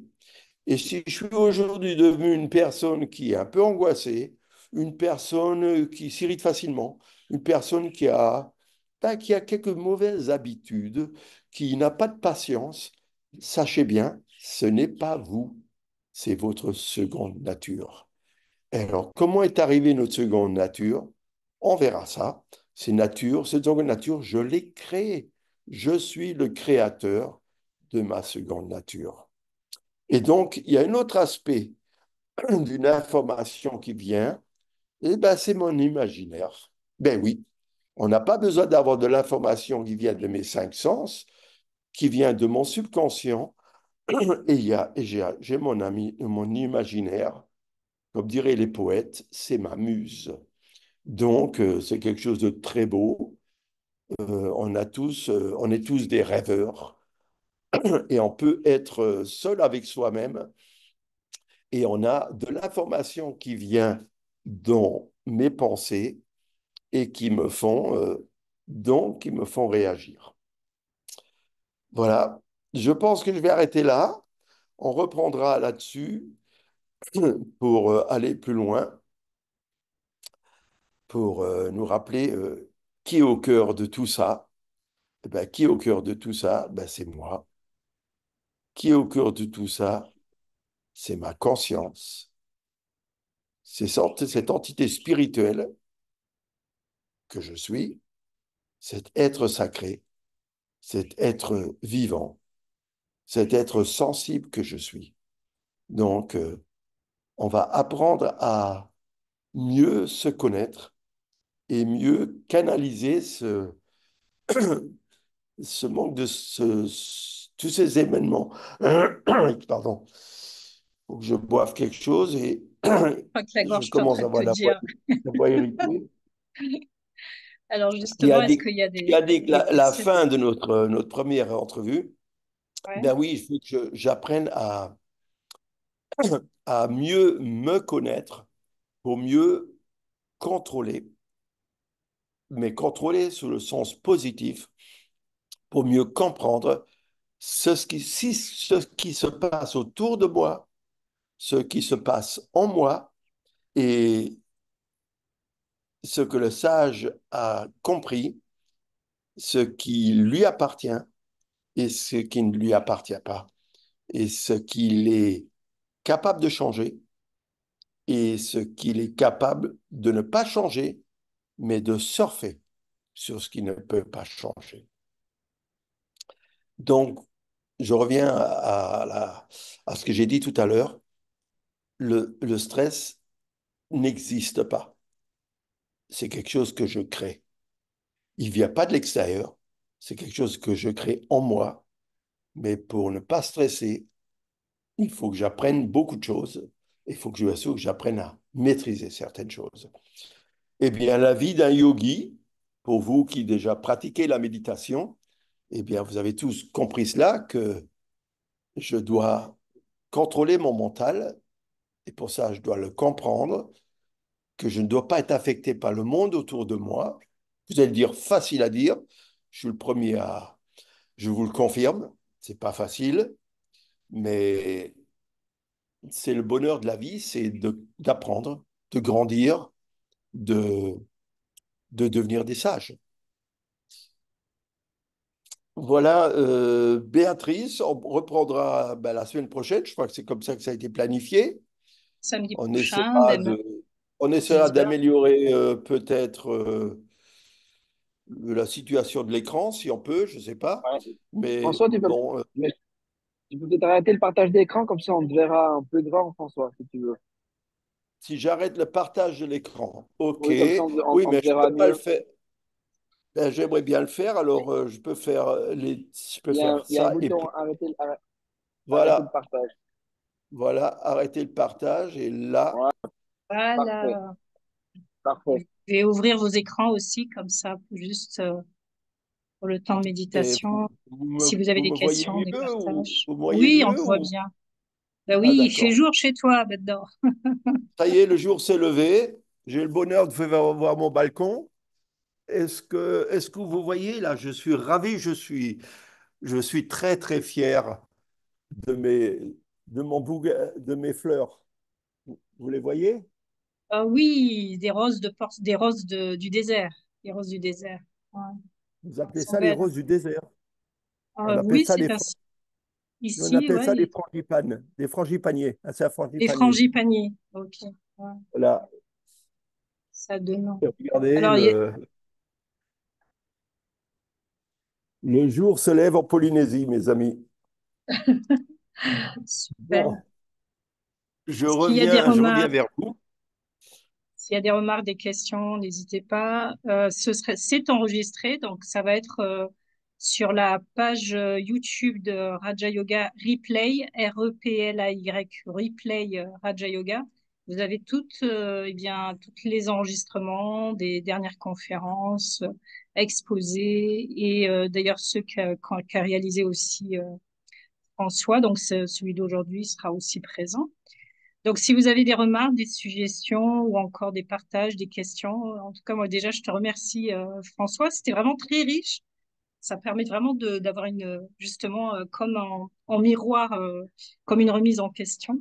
Et puis, c'est vrai que tu as souligné que le stress, finalement, c'est une partie de l'iceberg non visible du soi. Et j'ai bien aimé le fait que, bah non, ça n'existe pas, le stress, c'est juste comprendre comment ça se passe à l'intérieur. Donc, avoir une connaissance de soi pour mieux connaître notre monde. Alors, je vois dans le chat s'il y a des commentaires. Un grand merci, Dianette. Ok. Superbe exposé, merci beaucoup. C'est ce que dit Fabienne, je crois. Voilà. Si vous avez Ok. partage, Alors, question. Et puis sinon, tu finis avec une méditation. On avait prévu comme ça. disait Mike George, comme disait Mike George, s'il n'y a pas de questions, soit c'était hyper clair ou alors que vous n'avez rien compris.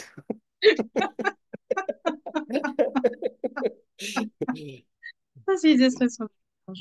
Bon, est-ce que je suis à contre-jour là, je pense, hein? Oui, un petit peu. Non? C'est vrai, un Un petit petit peu. peu, ouais. Ouais. Eh bien, écoutez, ben moi, je vais vous partager quelque chose. Parler du stress, moi, ça me fait du bien. Ça me fait du bien parce que je me donne une leçon. Je me donne une leçon en vous disant que le stress n'existe pas. Je suis en train de dire, François, tu es un sacré menteur. Parce que on stresse tous les jours de nombreuses fois. Ça dure peut-être une seconde, 5 secondes, 10 secondes, parce qu'on est contrarié. Regardez dans une journée, on est en permanence un peu contrarié. D'accord? Les choses vont pas comme on veut. On a toujours des réactions des autres. Et ça, c'est ce qu'on appelle des petits stress. D'accord?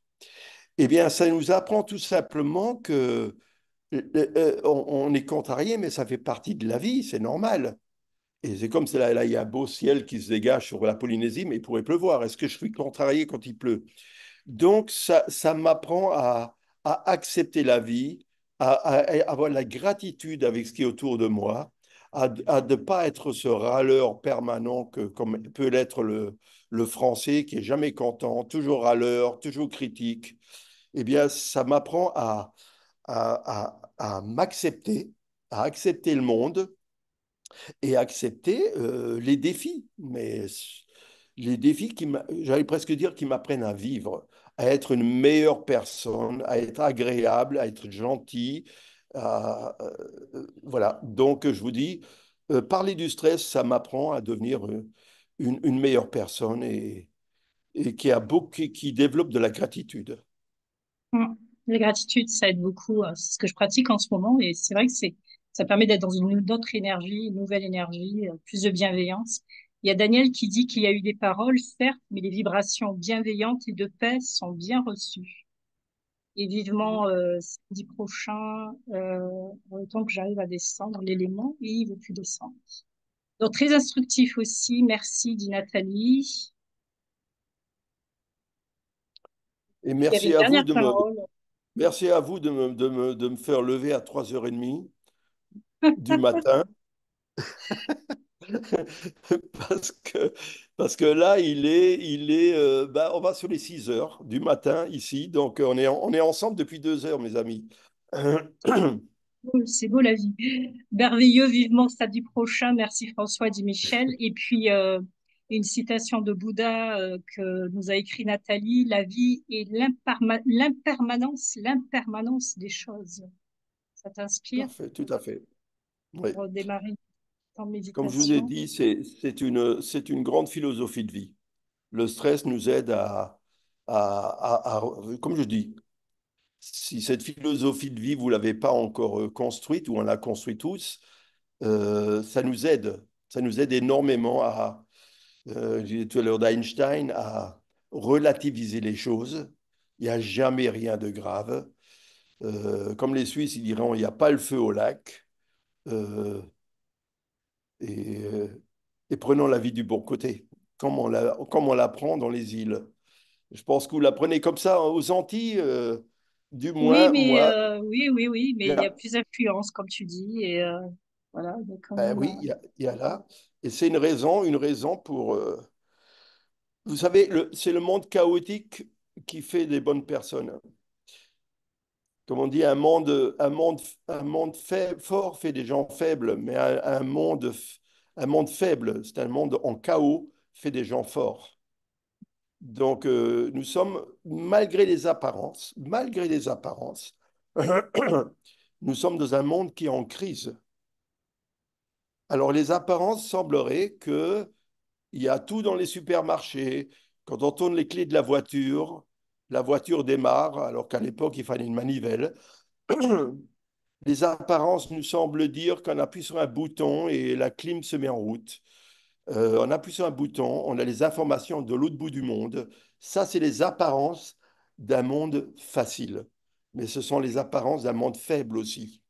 Parce que dans ce monde, on réalise de plus en plus, c'est un monde qui est en forte tension et c'est un monde qui est malheureusement en crise. Mais ce monde en crise crée des gens forts si on accepte le défi, si on accepte le challenge. Donc, c'est où je suis dans le déni, ou je ne le vois pas, ou alors je l'accepte, j'anticipe et je grandis et je deviens sage. Daniel dit qu'elle est rentrée d'un pays en guerre et à bien des reprises, le Raja Yoga l'a aidée. Ok, Puis très bien, apaisant, c'est très apaisant. Merci, dit Souchet. ok. Alors, je vous invite avec une minute de méditation pour finir. Eh bien, je vous dirais tout simplement dans cette méditation de relativiser.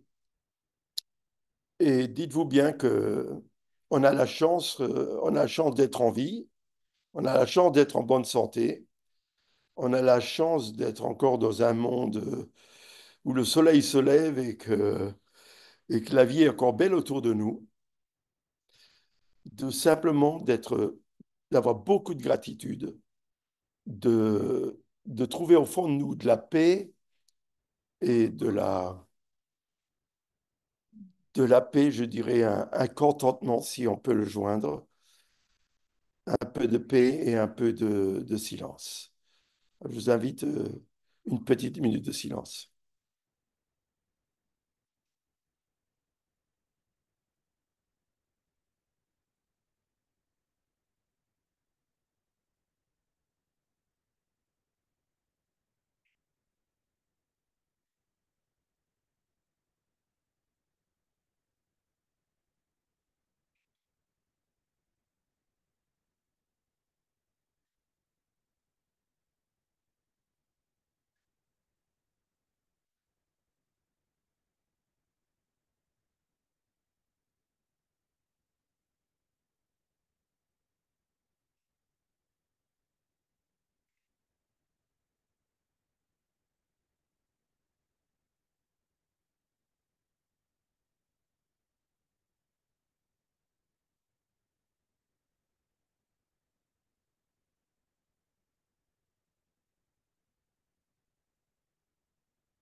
Ok, à vous, on dit Om Shanti dans le langage brahmine, dans le langage des yogis. Je suis en paix, ben, essayons d'être en paix et d'être en phase. On parlait tout à l'heure, non pas en opposition de phase avec nous-mêmes, d'être en phase avec nous-mêmes, ce qui est en respect avec nous-mêmes. Voilà, donc je vous souhaite déjà merci de m'avoir donné cette opportunité. Bonne journée je sais pas quelle heure il est aux Antilles. Vous en êtes Il où est là? midi, des midi exactement. Alors bon Et appétit. Bon Il est appétit. 18 h en France. Belle soirée. Bonne soirée à Nicolas et aux Français. Et puis Florence, ma chère voisine, qui est dans l'île à côté. Bonne journée, bon petit café, Florence. Et peut-être peut-être belle navigation. OK à vous. Et puis à bientôt, Merci. à la semaine prochaine. À la semaine prochaine, dès 10 h. Merci à tout le monde. Il y a Didier qui te dit, eh, François, tu es déjà au paradis, namasté. Tous à Tahiti. Il a raison. Merci. Merci Et infiniment, à, Josette. et Merci, belle journée. à Tahiti, on dit nana. Nana. Merci Goodbye. beaucoup, François. Bonne journée à toi, Florence. Merci, Florence. Florence, j'avais bien vu le message, mais François était dans l'élan, je n'allais pas l'arrêter. Donc, merci beaucoup. Bonne journée, Annette. Merci, Florence. Merci, Daniel, Didier. Salut, Fabienne, Fala, Florence, Magda, Marc-Antoine. Au plaisir la prochaine fois. Il y avait l'Afrique aussi qui était là. Bonjour, Michel. Belle journée à vous, Souchette, Viviane, Yvenise, ma collègue actuelle que je découvre.